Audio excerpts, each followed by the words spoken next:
कहानी की शुरुआत में हम एक आदमी और एक औरत को देखते हैं। आदमी का नाम सेंसे है और औरत का नाम सच्चान। मौसम खराब था और तेज बारिश हो रही थी। वो दोनों नदी के पास आ जाते हैं। सच्चान उससे कहती है कि हमें साथ जाना चाहिए, जिस पर वो कहता है कि हाँ तुमने सही कहा। इसके बाद वो दोनों एक लाल धागे को अपने हाथों से बांध लेते हैं। देखकर ऐसा लग रहा था कि वो दोनों नदी में कूदकर अपनी जान देने वाले हैं, पर इससे पहले कि वो ये कर पाती अचानक से यहाँ ट्रक कौन आकर इन दोनों को हिट कर देता है और इस तरह हमें पता चलता है कि इस दिन एक महान लेखक और उसकी प्रेमिका मारे गए। अगले सीन में हम फिर से सेंसे को देखते हैं, जिसकी आंख खुलती है और वो अपने आप को एक चर्च जैसी जगह पर पाता है। वो कहता है कि क्या यही वो जगह है जहाँ पर लोग मरने के बाद आते हैं। देखने में उसे ये जगह वेस्टर्न टाइप लग रही थी। तभी एक आवाज आती है जो कहती है नहीं, ये वो जगह नहीं है जहाँ लोग मरने के बाद आते हैं। तुम्हारा स्वागत है एडवेंचरर। सेंसे उससे पूछता है कि वो कौन है, जिस पर वो बताती है कि मैं दूसरी दुनिया से आने वाले लोगों को गाइड करती हूँ और मेरा नाम अनेते है। वो उसे ये दुनिया दिखाती है और कहती है कि ये उसकी दुनिया से बहुत अलग है। यहाँ हर तरह की बीस्ट, मॉन्स्टर और डीमन रहते हैं। तुम इस दुनिया में टेलीपोर्ट होकर आए हो ताकि इस दुनिया के लोगों की मदद कर सको और इसी अंधकार से छुटकारा दो। यानी कि सेंसे जो मरना चाहता था वो अब इस दूसरी दुनिया में आ चुका है। वो आगे कहती है एडवेंचरर सेंसे, तुम्हें एक मिशन दिया गया है। और वो जैसे ही पीछे मुड़कर देखती है तो पाती है कि सेंसे ने जहरीली पिल्स खा ली हैं फिर से जान देने के लिए, लेकिन अनेते अपना डिटॉक्सिफाई मैजिक यूज करके उसे वापस से ठीक कर देती है। सेंसे उसे कहता है कि तुम्हें ये सब करने की कोई जरूरत नहीं है, मैं वैसे भी जीना नहीं चाहता, तुम मुझे परेशान कर रही हो। लेकिन अनेते बताती है कि तुम ऐसा नहीं कर सकते, बल्कि तुम एक हीरो बनोगे जो एक महान मिशन करके इस दुनिया को बचाएगा। सेंसे कहता है कि उसे इस दुनिया की कोई फिक्र नहीं है और फिर से उन पिल्स को उठाकर खाने लगता है। वो उसे आगे बताती है कि उसे चुना गया है, वो चोजन वन है। जिस पर सेंसे कहता है किसने चुना, मैं नहीं चाहता था कि मुझे इस महान काम के लिए चुना जाए। अनेते आगे एक्सप्लेन करती है कि उसे ट्रक कुन ने हिट किया था, जो असल में सिर्फ उन्हीं लोगों को हिट करता है जो अपनी जिंदगी में खुश नहीं है। इसीलिए ट्रक कुन उन्हें हिट करके एक नई लाइफ शुरू करने का एक मौका देता है और ये मौका तुम्हें भी मिला है, तुम्हें ये मौका गंवाना नहीं चाहिए। सेंसे गुस्से में कहता है तुम्हारे उस ट्रक कुन ने मेरे एक बहुत ही खास पल को बर्बाद कर दिया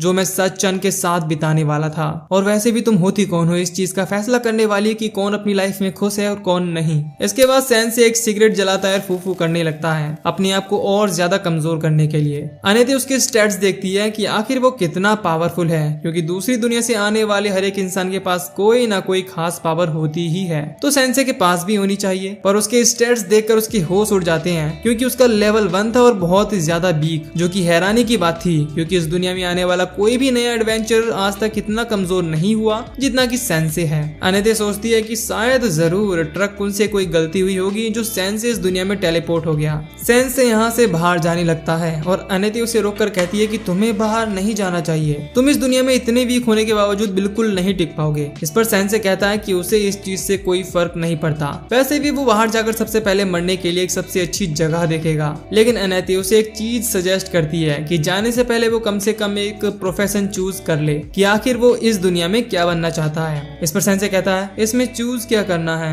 मैं एक पैदाइशी राइटर हूँ। इतना कहने के बाद वो चला जाता है। अनेते अब सोचने लगती है कि आज तक वो कभी भी ऐसे इंसान से नहीं मिली। वो हर किसी नए बाहर की दुनिया से आने वाले से मिलने पर एक्साइटेड होती थी। हर कोई किसी न किसी वे में ताकतवर था। अनलाइक सेंसे, वो कब से ऐसे ही किसी इंसान के आने का इंतजार कर रही थी। सेंसे बाहर आता है और वो अभी भी वो जहरीली पिल्स ऐसे खा रहा था जैसे कैंडी खा रहा हो। तभी उसे एक लड़की की आवाज आती है जो मदद के लिए पुकार रही थी। वो लड़की सेंसे को देखती है और मदद मांगती है, लेकिन सेंसे क्रीपी सी स्माइल के साथ कहता है मरती हुई औरतें वाकई खूबसूरत लगती हैं। इस पर वो लड़की कहती है क्या तुम मजाक कर रहे हो, जल्दी करो और मुझे बचाओ। सेंसे उसे बचाने की एक्टिंग करता है और कहता है देखो मेरे हाथ तुम तक नहीं पहुंच पा रहे तो मैं तुम्हें नहीं बचा पाऊंगा। इसके तुरंत बाद वो ट्री मॉन्स्टर अपनी जड़ों से सेंसे को भी पकड़ लेता है और अब वो दोनों एक साथ लटक रहे हैं। लड़की कहती है देखो तुम्हारी वजह से अब हम दोनों मरने वाले हैं। फिर वो लड़की बताती है कि ट्री मॉन्स्टर के पास लाइफ फोर्स खींचने की पावर है, जिससे वो हमारी लाइफ फोर्स खींचकर हमें मार डालेगा। वेल सेंसे को कोई फर्क नहीं पड़ता, उसके लिए तो अच्छा ही है कि रास्ते में उसे कोई मिल गया जो उसे मारने वाला है। वो ट्री मॉन्स्टर ऐसा ही करता है और दोनों की लाइफ फोर्स खींचने लगता है, पर सेंसे की बॉडी में पॉइजन है और नेगेटिव लाइफ फोर्स, जिसे अब्सॉर्ब करके बेचारे ट्री मॉन्स्टर में ही जहर फैलने लगता है। इसके बाद देखते ही देखते वो डिस्ट्रॉय हो जाता है और दोनों बच जाते हैं। सेंसे फिर से एक बार अनइंटेंशनली बच गया था, लेकिन कैट की तरह दिखने वाली ये लड़की सेंसे को देख के हैरान है कि ये चीज क्या है। तभी एक ऑटोमेटेड वॉइस सुनाई देती है जो कहती है कि सेंसे ने ट्री मॉन्स्टर को 300 का पॉइजन डैमेज देकर मार दिया है और उसका लेवल 1 से 3 हो जाता है। वो लड़की कहती है कि तुम तो काफी ताकतवर हो जो ट्री मॉन्स्टर मॉन्स्टर को इतनी आसानी से हरा दिया। सेंसे दुखी था कि ऐसा उसके साथ ही क्यों होता है। वो अब तक 5 बार मरने की कोशिश कर चुका है और हर बार फेल रहा। वो लड़की कहती है मुझे खुशी है कि तुम्हें कुछ नहीं हुआ और उसे बचाने के लिए शुक्रिया कहती है। इसके बाद वो उसे अपने साथ उसके टाउन चलने के लिए इनवाइट करती है, उसे बचाने के लिए थैंक यू के तौर पर। वो उसे उठाने की कोशिश करती है, जिस दौरान सेंसे की नजर अपने हाथ में बंधी उस लाल धागे पर जाती है जो उसे सच्चान ने बांधा था और उसके बारे में सोचने लगता है। वो सोचने लगता है अगर मैं यहाँ पर टेलीपोर्ट हो गया हूँ तो शायद सच्चान भी इस दुनिया में टेलीपोर्ट हुई होगी और अब उसके पास जीने का नया पर्पस है, जो है सच्चान को ढूंढना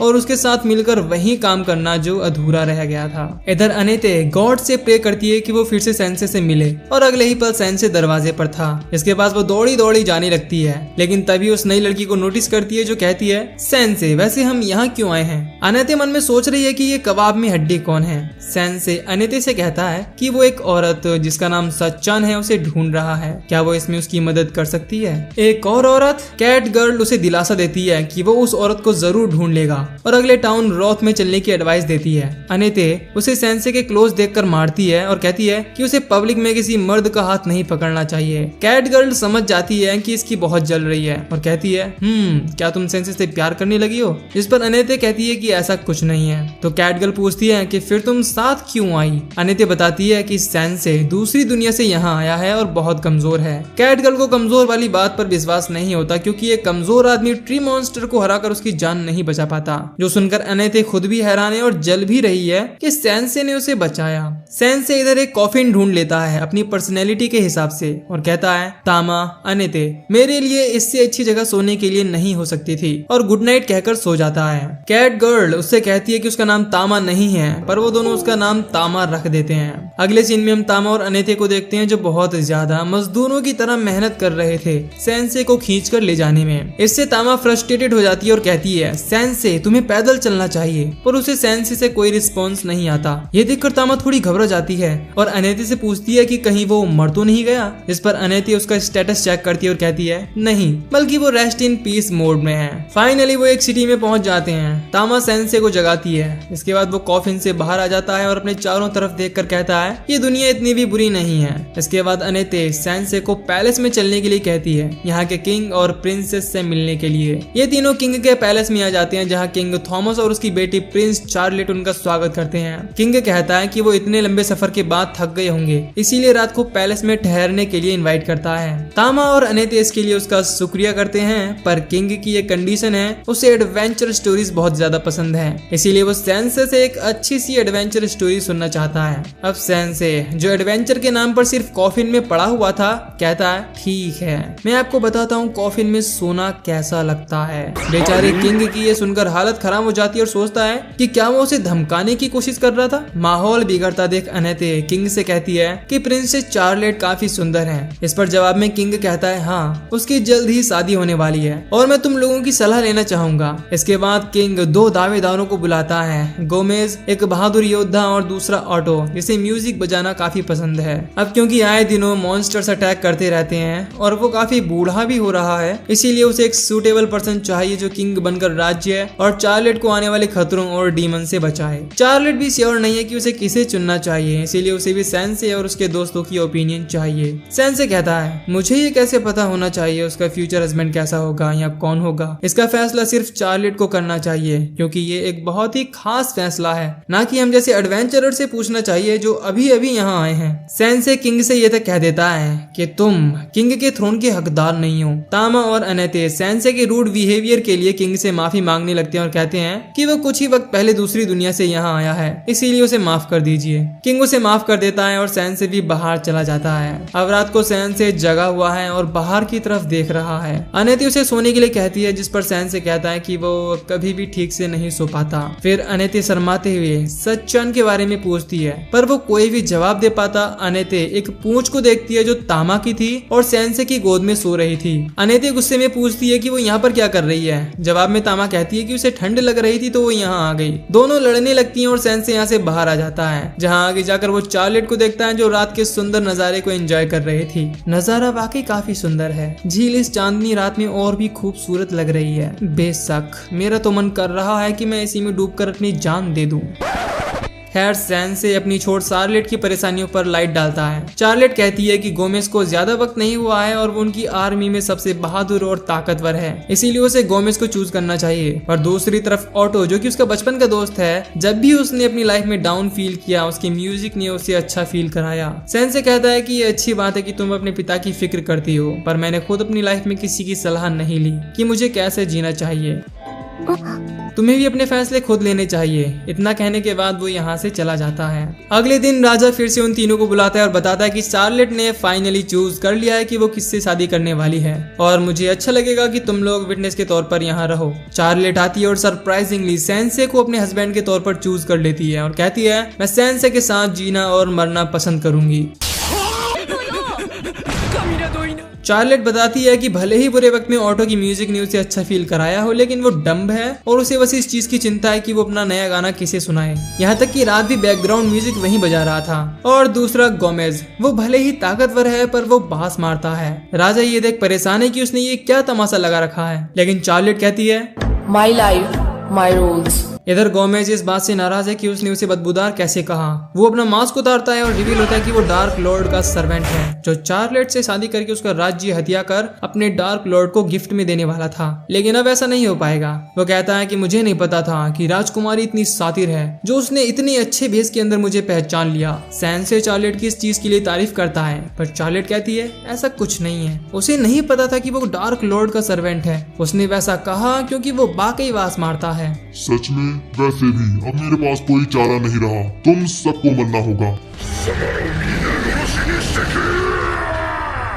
गोमेज हर तरफ तबाही मचाने लगता है और तामा उसे रोकने के लिए उसका सामना करती है और 2-4 किक मारती है, पर इससे गोमेज का कुछ नहीं होता। वो उसको सींग भी तोड़ने की कोशिश करती है पर नाकाम हो जाती है। पीछे ऑटो हनी सिंह की तरह इस सिचुएशन में भी म्यूजिक बजाने लगता है। इस तबाही के बीच सेंसे गोमेज के सामने 2 शब्दों की अपनी रिक्वेस्ट रखता है और कहता है सुन मोटी बुद्धि वाली गाय, क्या तुम हम लोगों को पहले मार सकते हो? अगर ऐसा हो जाता तो मेरी किस्मत पर 4 चांद लग जाएंगे। सेंसे चार्लेट का हाथ पकड़ लेता है क्योंकि उसने उसके साथ मरने की कसम जो खाई थी। गोमेज कहता है ठीक है, तुम्हें ठिकाने लगाने के बाद मैं इस राज्य को मिट्टी में मिला दूंगा और सभी लोगों को चुन चुन कर मारूंगा। सेंसे कहता है जो मर्जी आए वो करना, ये हमारी प्रॉब्लम नहीं है। पर चार्लेट को ये सब अच्छा नहीं लगता। गोमेज अपने सींग पहने करता है और तेजी से उन दोनों की तरफ बढ़ता है। इस दौरान चार्लेट रियलाइज करती है कि नहीं, वो मरना नहीं चाहती क्योंकि उसके बाद इस राज्य और इसके लोगों का ख्याल रखने वाला कोई और नहीं होगा, और सेंसे के साथ मरने के डिसीजन को रिग्रेट करती है। अब इससे पहले कि गोमेज इन दोनों को हिट करता, चार्लेट कहती है नहीं, मैं मरना नहीं चाहती बल्कि अपने राज्य के लोगों का ख्याल रखना चाहती हूँ और आने वाले हर खतरे से इसे बचाना चाहती हूँ। सेंसे उसकी फीलिंग समझ जाता है और ये भी कि वो आखिर सच में चाहती क्या है, इसीलिए वो एन मौके पर चार्लेट को रास्ते से हटा देता है। अब इससे पहले कि गोमेज अपने सींग को सेंसे की बॉडी के आर पार करता, अनेते होश में आती है और अपने मैजिक का यूज करके बैरियर और लाइट की शील्ड बना देती है। इसे गोमेज के सींग ब्रेक नहीं कर पाती और टूट जाते हैं। तामा भी मौका देखकर वाइल्ड कैट स्ट्राइक नाम का अटैक गोमेज पर थ्रो करती है, जिसके बाद वो महल से सीधा बाहर गिरता है। अनेते और तामा जान बचाने के लिए एक दूसरे को थैंक यू बोलते हैं। इधर किंग अपनी बेटी से माफी मांगता है और एक सही फैसला लेता है, जो था अपनी बेटी को राज्य की कमान सौंपना, और इस तरह चार्लेट अब यहाँ की नई क्वीन बन जाती है। इधर अनेते और तामा फिर से सेंसे का कॉफिन खींच कर ले जा रही होती हैं और उन्हें डाउट है कि क्या चार्लेट का क्वीन बनना सही है, क्योंकि वो बस 16 साल की है। इस पर सेंसे कहता है हमें इसकी चिंता करने की कोई जरूरत नहीं है, ये उसका खुद का डिसीजन है। वैसे भी मरती हुई औरतों से ज्यादा खूबसूरत अपने खुद के पैरों पर खड़ी होने वाली औरतें होती हैं।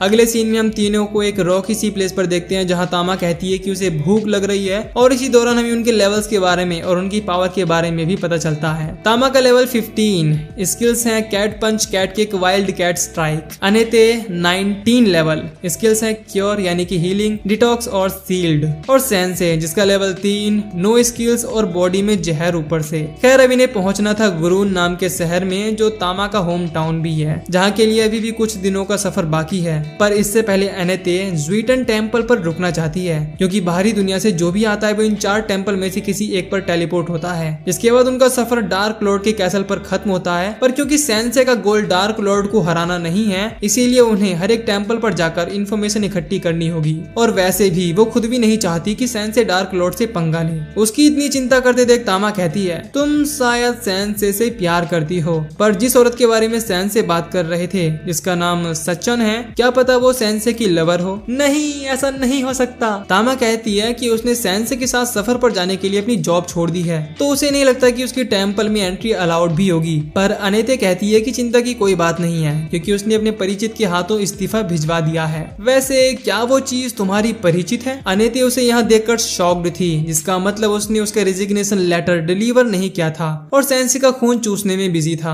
अनेते उसे डांटती है और वो अपने मुंह से उसका रेजिग्नेशन लेटर बाहर निकालता है। सेंसे को ये चीज काफी प्यारी लगती है और वो उसका नाम मेलोस रख देता है, जो उसे भी काफी पसंद आता है। इतना करने के बाद वो फिर से कॉफिन में सो जाता है। तभी आसमान से एक बड़ा सा ड्रैगन इनके सामने आ धमकता है, जिसे देखकर तामा और अनेते दोनों की हालत खराब हो जाती है। तामा कहती है कि ये तो दुनिया का सबसे ताकतवर ड्रैगन है, पर ये यहाँ क्या कर रहा है। तभी कोई उस ड्रैगन को रियू का नाम से पुकारता है और कहता है, रुक जाओ। फिर वो एक सीक्रेट लैंग्वेज में उससे बात करके उसे शांत कर देती है। तामा और अनेते ये देख हैरान है कि उसने ड्रैगन को कैसे काबू में कर लिया। वो उससे पूछती है कि वो कौन है, जिस पर वो कहती है, इस एरिया में मेरे मॉन्स्टर घूम रहे हैं, तुम्हें यहाँ से जल्द निकल जाना चाहिए। पीछे उस कॉफिन को देखकर उसे लगता है कि पहले ही कोई मर चुका है, लेकिन सेंसे बाहर आकर कंफर्म करता है कि नहीं, वो बस आराम कर रहा था। अनेते सेंसे को इंट्रोड्यूस करती है और कहती है, थोड़ा टेढ़ा है पर बाहरी दुनिया का ये छोरा है। बाहरी दुनिया का नाम सुनकर वो किल मोड में आ जाती है, जैसे बाहरी दुनिया वाले उसके जानी दुश्मन हो। उसे मारने का मन बना लेती है और मैजिक अटैक उसकी तरफ थ्रो करती है। अनेते शील्ड बना लेती है, पर अटैक इतना पावरफुल था कि वो उसे रोक नहीं पाती। अनेते ये देख कहती है कि वो उसका सामना नहीं कर पाएंगे। सेंसे को बचाने के लिए दोनों उसके सामने खड़ी हो जाती है, पर उसका ऑरा इतना पावरफुल था कि वो उसके सामने खड़े भी नहीं हो पा रहे थे। उसके गले का मार्क उन्हें डार्क लॉर्ड जैसा लगता है, जिससे वो समझ जाती है कि वो इतनी पावरफुल क्यों है। सेंसे दोनों को पीछे हटने के लिए कहता है, सिंस उसकी दुश्मनी सिर्फ बाहरी दुनिया वालों से है, और अपने आप को उसके हवाले कर देता है और कहता है, तुम जो चाहो वो मेरे साथ कर सकती हो, मैं मरने के लिए तैयार हूँ। वो मौका नहीं गवाती। मेरा नाम वॉल्डेलिया है, बाहरी दुनिया से आए एडवेंचरर। इतना कहकर वो जाने लगती है। अनेते और तामा की हालत भी काफी खराब हो चुकी थी। वो सेंसे को ब्लीड करता देख खुद भी बेहोश हो जाते हैं। सेंसे फिर से खड़ा हो जाता है और वॉल्डेलिया के पास आकर कहता है, तुम्हारी तरह मैं भी किसी से बहुत नफरत करता था, इतना कि उसे मैंने धमकी भरा लेटर तक भेजा था, और शायद तुम भी अभी इस कंडीशन में हो क्योंकि तुम्हारी आंखों में काफी दर्द है। क्या मैं इसकी वजह जान सकता हूँ? उसकी अचानक से खड़े होकर ये डायलॉग मारना और उसकी चिंता करना ये देख वॉल्डेलिया की हालत खराब हो जाती है और वो अपने ड्रैगन पर बैठ के भाग निकलती है। इसके बाद सेंसे फिर से गिर जाता है। मेलोस पत्थर के पीछे छुपकर ये सब देख रहा था, इसीलिए वो कारपेट बनकर उन तीनों को लेकर एक टेंपल पर पहुंच जाता है, जिसकी प्रीस्टेस यानी कि बिशप अनेते की दोस्त ईशा थी। अगले दिन हम सेंसे को एक शॉप पर देखते हैं, जो वहाँ से पॉइजन की एक बोतल खरीदता है। दुकानदार बताता है कि एक बहुत ही अच्छी पॉइजन है मॉन्स्टर्स पर यूज करने के लिए, लेकिन सेंसे खुद ही वो पॉइजन पीने लगता है क्योंकि उसकी तबीयत जरूरत से ज्यादा जो अच्छी हो गई थी। खैर अनेते ईशा की मदद के लिए शुक्रिया कहती है और पूछती है कि क्या वो किसी ऐसे बाहरी दुनिया से आई औरत को जानती है जिसका नाम सच्चान हो। इस पर ईशा कहती है कि नहीं, उसने ये नाम कभी नहीं सुना। पर ईशा अनेते से गुस्सा है क्योंकि उसने बाहरी दुनिया से आए इंसान के लिए अपनी जॉब छोड़ दी, क्योंकि बाहरी दुनिया के लोग अच्छे नहीं होते। इस दुनिया में आने के बाद जो पावर उन्हें मिलती है वो उसका गलत इस्तेमाल करते हैं। तभी यहाँ पर एक रैपर आता है बच्चन जी जो उन दोनों से कहता है, हे लेडीज, तुम दोनों को आपस में लड़ना नहीं चाहिए। वो अपना नाम कोतारो बताता है और कहता है कि मेरे साथ तुम लोगों को थोड़े मजे कर लेने चाहिए, मेरे पास अनलिमिटेड मनी की स्किल्स है, आओ तुम लोगों को शॉपिंग कराऊं। लेकिन वो उस ठरकी को भगा देती हैं, जिस पर कोतारो कहता है कि वो अपने अपमान का बदला लेकर रहेगा। देखा, ये सारे बाहरी दुनिया वाले एक जैसे होते हैं। लेकिन अनेते उससे कहती है नहीं, सेंसे अलग है, यहाँ तक कि उसके पास कोई स्किल भी नहीं है। आगे बताते हुए कहती है कि इसके बावजूद भी उसने डार्क लॉर्ड से उन दोनों को बचाया गया। ये सुनकर ईसा हैरान रह जाती है और रिवील करती है कि ऐसा नहीं हो सकता क्योंकि डार्क लॉर्ड को बाहरी दुनिया वालों ने 7 दिन पहले ही हरा दिया है, जो जानकर अनेते शॉक्ड रह जाती है। अगले सीन में हम एक ड्रैगन को देखते हैं जो बाहरी दुनिया वालों के कैद में था और डार्क लॉर्ड के थ्रोन पर बैठा एक बंदा कहता है, तुम कितना भी चिल्ला लो कुछ नहीं होने वाला, तुम्हारा मास्टर वापस नहीं आने वाला, हम उसे ठिकाने लगा चुके हैं। दूर एक क्लिफ पर खड़ी वॉल्डेलिया डार्क लॉर्ड के कैसल को देख रही है और कहती है, पिताजी। इसे सुनकर हम जान पाते हैं कि वॉल्डेलिया डार्क लॉर्ड की बेटी है और उसके फादर के कैसल पर बाहरी दुनिया वालों ने अब कब्जा कर लिया है। इधर अनेती और तामा दोनों ही खुश हैं ये जानने के बाद कि बाहरी दुनिया वालों ने डार्क लॉर्ड को हरा दिया है। इसका मतलब था कि इस दुनिया में फाइनली अब शांति वापस लौट आएगी। लेकिन फिर उनके मन में ख्याल आता है कि अगर डार्क लॉर्ड मारा जा चुका है तो वो लड़की कौन थी। तामा अनेती से पूछती है कि 7 दिन पहले डार्क लॉर्ड मारा जा चुका है और 7 दिन पहले ही सेंस से इस दुनिया में आया है, इसका क्या मतलब हो सकता है, क्योंकि इस हिसाब से उसके यहाँ होने का कोई सेंस नहीं बनता। फिर सेंस से कहता है कि क्योंकि वो एक राइटर है तो सोच रहा है कि क्यों ना वो उन सारी घटनाओं को लिखे जो अब तक इस दुनिया में हुई हैं। खैर अनेती और तामा शॉपिंग पर जाने का डिसाइड करती हैं और सेंस से को एक हैवी आर्मर में छुपा देती हैं ताकि वो किसी मुसीबत में ना फंस जाए। और इस आर्मर की खास बात यह है कि ये छोटे मोटे मैजिक अटैक को डिफ्लेक्ट कर सकता है। कुछ देर बाद उसके पास ईसा आती है जो सेंस से कहती है कि तुम्हें अनेती से दूर रहना चाहिए, उसका दिल बहुत साफ है, वो किसी भी इंसान पर आसानी से विश्वास कर लेती है और मुझे लगता है कि तुम्हें उसे छोड़ना होगा। जवाब में सेंस से कहता है, मैंने उसे कैद करके नहीं रखा है, वो अपनी मर्जी से मेरे साथ है। तभी वुल्फ पर बैठे एक बंदे की एंट्री होती है। कोतारो उसकी चमचागिरी करते हुए कहता है, इनका नाम है लॉर्ड सुजुकी। सुजुकी सब लोगों के सामने ऐलान करता है, डार्क लॉर्ड हार चुका है, इसका मतलब है कि तुम्हारी दुनिया में अब शांति और खुशहाली फिर से लौट आई है। ये सुनकर सारे लोग बहुत खुश होते हैं और सेलिब्रेट करते हैं। लेकिन फिर सुजुकी कहता है, चलो अब काम की बात पर आते हैं। देखो बाहरी दुनिया वालों ने तुम्हारी दुनिया को बचाने के लिए अपनी जिंदगी दांव पर लगाई है, इसीलिए मुझे लगता है कि अब बाहरी दुनिया वालों को इस दुनिया पर राज करना चाहिए। फिर कोतारो अनाउंस करता है, इस टाउन पर अब लॉर्ड सुजुकी रूल करेंगे, सारे लोग लॉर्ड सुजुकी के सामने अपने घुटने टेक दो। ये सुन लोग घबरा जाते हैं कि ये क्या हो रहा है। तभी कोतारो अनेती और तामा को देख लेता है और सुजुकी को बताता है कि यही वो दोनों हैं जिन्होंने उसके साथ बदतमीजी की थी। सुजुकी को ये बात पसंद नहीं आती कि उसने बाहरी दुनिया वाले के साथ बदसलूकी कैसे की, इसीलिए वो उसके सर पर हाथ रखकर अपनी स्किल का यूज करके उसे अपना पालतू बना लेता है, क्योंकि उसके पास किसी को भी अपना पेट बनाने की स्किल थी। तामा कोतारो से पूछने की कोशिश करती है कि उन लोगों ने अनेती के साथ क्या किया और उसे पीटने वाली होती है, लेकिन सुजुकी उसे भी अपना पेट बना लेता है। तभी ईसा बाहर निकल कर आती है और सुजुकी से कहती है कि तुम ये ठीक नहीं कर रहे हो और ये टाउन तुम्हारे सामने नहीं झुकेगा। इसके बाद सुजुकी अपने सभी वुल्व्स को लोगों पर छोड़ देता है, जिसके बाद वो पूरे शहर में तबाही मचाना शुरू कर देते हैं। इसके बाद सुजुकी ईसा से कहता है, मैं तुम्हारे चर्च को अब अपने कैसल की तरह यूज करूंगा। तबाही जारी है और लोगों में भगदड़ मची हुई है। इस दौरान तामा सेंसे के पास आकर उसके आर्मर पर अटैक करने लगती है, लेकिन जैसे ही आर्मर टूटता है हेलमेट उसके सर पर लग जाता है और वो बेहोश हो जाती है। सेंसे तामा को एक बैरल में बंद कर देता है।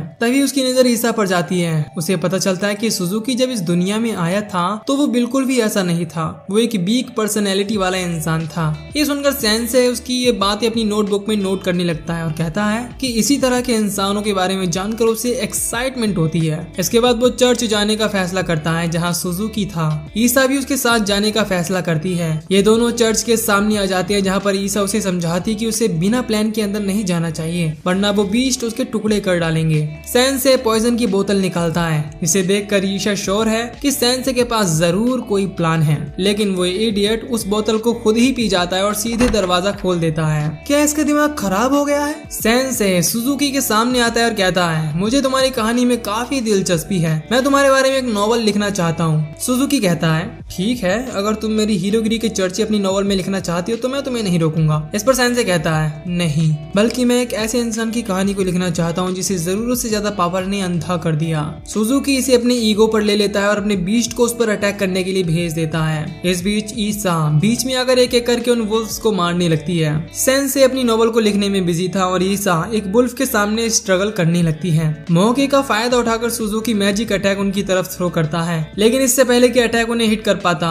मेलोस बीच में आ जाता है जिससे वो अटैक डिफ्लेक्ट होकर सुजुकी और कोतारो की तरफ आ जाता है। मेलोस ने उसी आर्मर का हेलमेट पहन रखा था जिसमें अनेती और तामा ने उसे बंद किया था। इसकी खासियत मैजिक अटैक को डिफ्लेक्ट करना था। खैर कोतारो डरा हुआ है क्योंकि अब उनके पास और कोई वुल्फ्स नहीं बचे हैं, पर सुजुकी अपने सबसे ताकतवर वुल्फ को समन करता है जो सीधे जाकर सेंसे के शोल्डर पर बाइट कर लेता है। लेकिन सेंसे की बॉडी का वो जहर उसमें ट्रांसफर हो जाता है। इसके बाद वो वुल्फ मारा जाता है। ये देख दोनों हैरान रह जाते हैं। कोतारो मौका देखकर भाग निकलता है। ईसा सुजुकी से हार मानने के लिए कहती है, लेकिन फिर वो अनेते को समन करता है जिसके बाद वो ईशा पर अटैक कर देती है। ईसा को समझ नहीं आता कि वो क्या करे क्योंकि वो अपनी दोस्त को चोट नहीं पहुंचाना चाहती थी। फिर सेंसे अनेते की तरफ बढ़ने लगता है ताकि उसे बातों से समझा सके, लेकिन सुजुकी कहता है कि उसकी बातों का उस पर कोई असर नहीं होगा क्योंकि वो उसकी पेट जो है। लेकिन सेंसे अनेते के सामने आकर खड़ा हो जाता है और कहता है, मैं जानता हूँ तुम पिंजरे में बंद कोई बर्ड नहीं हो। अनेते अब उस पर अटैक नहीं कर पा रही थी जो देख सुजुकी उसे फोर्सली ऑर्डर देता है कि वो उसे मार डाले, लेकिन अनेते उस खंजर को अपने आप को ही मार लेती है जिससे वो सुजुकी के कंट्रोल से बाहर आ जाती है। सुजुकी ये देख हैरान था कि उसकी ओवर पावर्ड स्किल को सेंसे ने अपनी बातों से यूजलेस कर दिया। फिर वो पास पड़े उस खंजर को उठाता है और अपने आप को मारने की कोशिश करता है, लेकिन इससे पहले कि वो ये कर पाता सेंसे उसे रोक लेता है और कहता है कि मेरी नॉवल अभी कंप्लीट नहीं हुई है, तुम ऐसा नहीं कर सकते। इसके बाद वो उसे अपनी कहानी बताने के लिए कहता है। सुजुकी बताना शुरू करता है। कहता है कि उसे स्कूल में हमेशा बुली किया जाता था, उसे किसी पालतू की तरह यूज किया जाता था। उसने मरने के बारे में हजारों बार सोचा पर उसके पास ये तक करने का करेज नहीं था। पर एक रात उसे ट्रक ने हिट किया। इसके बाद उसकी आंख ईशा के सामने खुली और उसे पता चला कि वो इस दुनिया में टेलीपोर्ट हो गया है। इसके बाद उसने अपनी स्पेशल एबिलिटी पेट का यूज करके बहुत से जानवरों को अपना पेट बनाया, लेकिन यहाँ के लोगों ने भी उसके साथ अच्छा सलूक नहीं किया। और वैसे भी जिसके साथ उसकी दुनिया वालों ने बहुत गलत किया हो, वो कैसे अचानक से पावर मिलने के बाद दूसरी दुनिया का हीरो बन सकता है। यह इतना आसान नहीं है,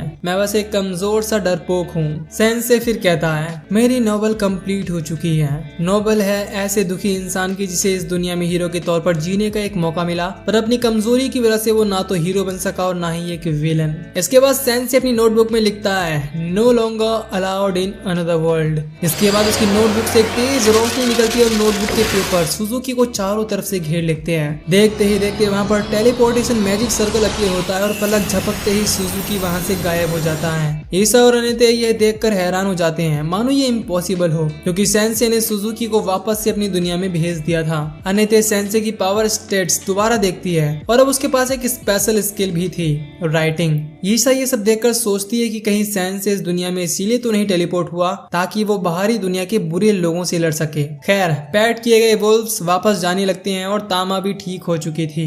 इधर ईशा अनेते से कहती है कि वो सेंसे के बारे में गलत थी और अब उसके लिए आने वाले सफर और भी खतरनाक होंगे, तो उसे सेंसे और खुद का ख्याल रखना होगा। फिर वो सेंसे से सुजुकी के बारे में पूछती है कि क्या वो अपनी दुनिया में वापस लौटकर फिर से दुख भरी जिंदगी जी रहा होगा। इस पर सेंसे कहता है कि नहीं, भले ही उसकी कहानी इस दुनिया में खत्म हो गई हो, लेकिन उसकी खुद की दुनिया में वो अपनी कहानी को किस मोड़ पर ले जाना चाहता है ये अभी भी उसी के हाथ में है। दूसरी तरफ हम सुजुकी को देखते हैं जो अपनी लाइफ को एक नई सिरे से शुरू करना चाहता था, इसीलिए वो सुपरमार्केट में एक जॉब ले लेता है। इधर हम यहाँ के सोनटैग रीजन के बीव कैथेड्रल यानी कि बड़े चर्च को देखते हैं, जहाँ पर बिशप ईसा आती है और वो एक दूसरे बिशप जिसका नाम वुल्फ है उससे मिलती है। और इन दोनों की बातचीत से पता चलता है कि वुल्फ बेबड़ा है, क्योंकि वो जिस इलाके का बिशप है यहाँ कहीं पादरी है, उसे वहाँ ड्वार्फ्स की बदबू को सहना पड़ता है। फिर यहाँ आर्क बिशप आता है और वुल्फ को कहता है कि उसे रेसिज्म जैसी बातें नहीं करना चाहिए, वो भी पेपल स्टेट में यानी कि इस चर्च में। इसके बाद यहाँ इन सभी का सीनियर आता है और सभी को अपनी अपनी सीट लेने के लिए कहता है। इससे पहले कि इन लोगों की मीटिंग शुरू हो पाती, वहाँ पर एक और बिशप आती है जो देरी से आने के लिए माफी मांगती है। इसका इस मीटिंग में फर्स्ट टाइम था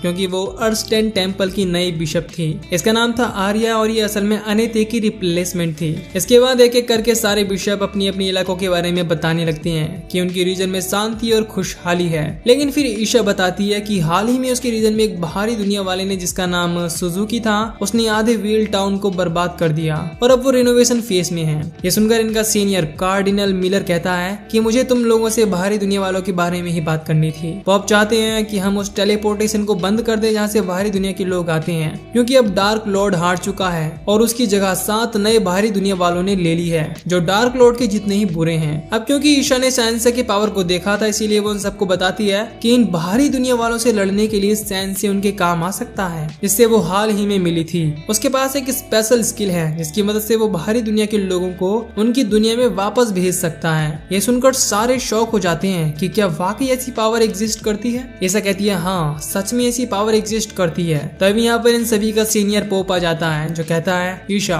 तुम्हारा ये नया दोस्त हमारे लिए उम्मीद की किरण बन सकता है, क्या तुम मुझे उसके बारे में और बता सकती हो। इधर अनेते और तामा सैनसे को घसीटते हुए अगले टाउन तक ले आती है जहाँ वो ठहर सकते हैं। पास ही में एक लड़का मिलता है जिसका नाम नीर था। वो कहता है कि अगर तुम्हें मेरी हेल्प चाहिए तो बता देना, क्योंकि मैं पैसों के बदले में तुम्हारे लिए एक ताकतवर साथी ढूंढ सकता हूँ जो सफर में तुम्हारे काम आएगा, और यही मेरा काम है। तामा को ये आइडिया पसंद आता है क्योंकि उसके बाद कम से कम उसे ये कॉफिन तो नहीं खींचना पड़ेगा। इसके बाद अनेती उसे 40,000 जेरी को देने के लिए राजी हो जाती है। वो उनसे पैसे ले लेता है और यहाँ से जाते हुए कहता है कि वो जल्द ही बहादुर योद्धा को लेकर वापस आएगा। फिर ये ठहरने के लिए जगह ढूंढ लेते हैं और वो लोग अभी भी उस लड़के का इंतजार कर रहे थे, लेकिन रिसेप्शनिस्ट इन्हें बताती है कि असल में उनके साथ स्कैम हो चुका है। ये सुनकर अनेते और तामा बहुत घबरा जाते हैं क्योंकि उन्होंने उसे 40,000 जेरी को दिए थे। इस पर सैनसे कहता है कि उसे पहले से ही कुछ गड़बड़ लग रही थी क्योंकि उसकी आंखों में उसे बचपन नजर नहीं आ रहा था। रिसेप्शनिस्ट आगे बताती है कि वो एक अनाथ लड़का है, स्कैम करके वो अपना गुजारा करता है। कोई भी उसके आगे पीछे नहीं जो उसे समझाए कि क्या गलत है और क्या सही।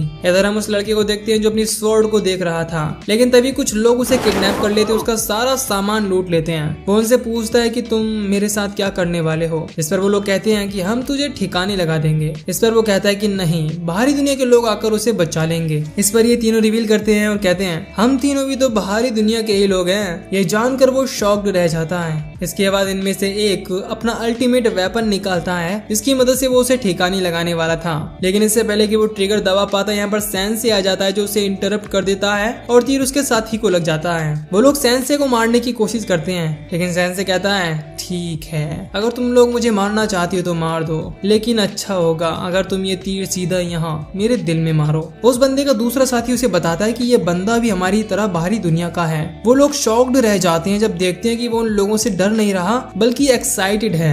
ये देखकर वो सैनसे से डरकर अपने साथी को उठाकर भाग जाते हैं। नीर उसकी जान बचाने के लिए सैनसे का शुक्रिया कहता है। अगले दिन तीनों निकलने के लिए तैयार थे। इन लोगों का सफर होने वाला था गुरुन टाउन की तरफ जो कि तामा का होम टाउन है, लेकिन जाने से पहले अनेते सैनसे से पूछती कि वो कल रात कहाँ था। इस पर सैनसे कहता है कि कल रात उसे बहुत मजा आया। ये सुनकर अनेते को लगता है कि कहीं वो कल रात किसी दूसरी औरत के साथ तो नहीं था और रोने लगती है। तभी उन्हें पीछे से नीर की आवाज आती है जिससे तामा पैसे वापस मांगती है। इस पर नीर कहता है मैंने तुमसे झूठ नहीं बोला था, तुम्हें एक बहादुर योद्धा चाहिए था जो तुम्हारे सफर में तुम्हारा साथ दे, इसीलिए मैं तुम्हारे साथ चलने के लिए तैयार हूँ। इसी के साथ नीर इन तीनों की पार्टी ज्वाइन कर लेता है। लंबे सफर के बाद तामा नीर के हाथों में रस्सी थमा देती है और कॉफिन को खींचने के लिए कहती है। तभी इन्हें तामा का होम टाउन भी नजर आता है, लेकिन वहाँ पहुँचने के बाद वहाँ के गार्ड्स इन सबको बंदी बना लेते हैं। इसके बाद हम सैनसे, अनेते और नीर को कैद में देखते हैं, पर तामा को वो लोग अपने साथ ले गए थे। इन लोगों को नहीं पता कि इन्हें कैद क्यों किया गया है, पर नीर गेस करता है कि तामा ने जरूर यहाँ के राजा का खजाना चुरा लिया होगा, पर अनेते कहती है कि वो ऐसी लड़की नहीं है। नीर इनसे यहाँ से बाहर निकलने की बात करता है और किसी तरह लॉक खोल लेता है। अनेते उसकी स्किल देखकर हैरान हो जाती है और सोचती है कि वो बहादुर योद्धा के तौर पर उनके साथ आया था या एक सातिर चोर के जिसे ताले खोलने में सालों का तजुर्बा है। खैर इनका प्लान बहुत बुरी तरह फेल हो जाता है और सोल्जर उन्हें पकड़ लेते हैं।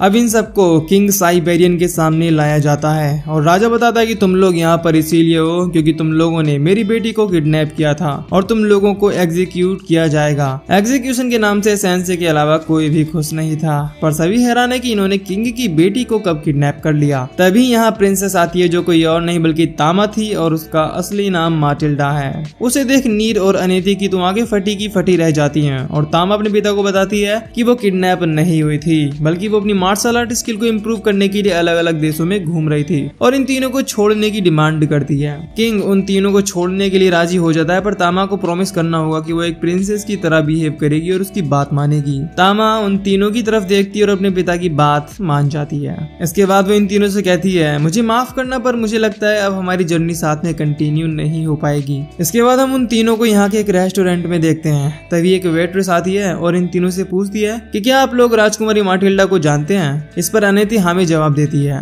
ये वेट्रेस अपना नाम फोने बताती है और कहती है कि वो प्रिंसेस माटिल्डा के लिए उनके पैलेस में काम किया करती थी। सैंसे को तामा की कहानी लिखने में इंटरेस्ट था, क्योंकि पहली बार जब वो उससे मिला था तो ट्री मॉन्स्टर उसे मारने वाला था और अब वो अपने पैलेस में उसके खुद के पिता की वजह से कैद है। इसीलिए वो फाउने से रिक्वेस्ट करता है कि वो तामा के पास्ट के बारे में उसे सब कुछ बताए जो वो जानती है। इधर तामा ये सोचकर हंस रही है कि जब अनेते और नीर को उसकी सच्चाई के बारे में पता चला था तो उनका मुंह खुला का खुला रह गया था, जबकि सैंसे को इस बात से कोई फर्क नहीं पड़ा। इस दौरान वो अपनी खिड़की के बाहर एक बिल्डिंग के ऊपर किसी को देखती है। इसका नाम काईवारा था। तामा के फादर अपने सोल्जर के साथ उसे कन्फ्रंट करने के लिए आ जाता है और कहता है कि वो कौन है और कहां से आया है। वो अपने आप को इंट्रोड्यूस करता है और कहता है कि मैं उन 7 बाहरी दुनिया के लोगों में से एक हूँ जिसने डार्क लॉर्ड को हराया है। मुझे प्यार से फॉलन एंजल ऑफ ग्लूटनी भी कहते हैं। वो ये भी कहता है कि वो इस नेशन को अपने कंट्रोल में लेने आया है और साथ ही एक डेमी ह्यूमन को खाने के लिए, स्पेशली एक फीमेल, या सीधा सीधा कहें तो वो राजकुमारी को खाना चाहता था। किंग उसे रोकने के लिए सोल्जर्स को अटैक करने के लिए भेजता है, लेकिन काईवारा अपनी स्किल का यूज करके उन सभी सोल्जर को खा जाता है। अब किंग खुद उसको कन्फ्रंट करता है और अपना powerful attack wild cat palm use करता है और उसका काईवारा पर कोई असर नहीं होता। काईवारा कहता है माफ करना, पर मैंने सुबह नाश्ते में बहुत सारे गोलम खा लिए थे, जिस वजह से तुम्हारा अटैक मुझ पर बेअसर हो गया। अब किंग काईवारा को पकड़ना नहीं चाहता बल्कि मारना चाहता है, इसीलिए वो अपना पावरफुल अटैक चार्ज करता है और उसकी तरफ बढ़ने लगता है और कहता है कि तूने मेरे आदमियों को मार डाला, अब तू रहम की भीख भी मांगे तो तुझे नसीब नहीं होगी। काईवारा भी अपनी स्किल को रेडी रखता है और इससे पहले कि कोई भी एक दूसरे को मार पाता, तामा यहाँ पहुंच जाती है और देखती है कि ये वही आदमी है जो उसने कुछ देर पहले बिल्डिंग के ऊपर देखा था। वो अपने फादर की हेल्प करने के लिए कहती है, पर किंग उसे रोक देता है और कहता है कि तुम लियोन की जगह कभी नहीं ले पाओगी। इधर फाउने उन्हें बताती है कि तामा का एक ट्विन ब्रदर था जिसका नाम लियोन था। वो ग्रून की गद्दी का वारिस था।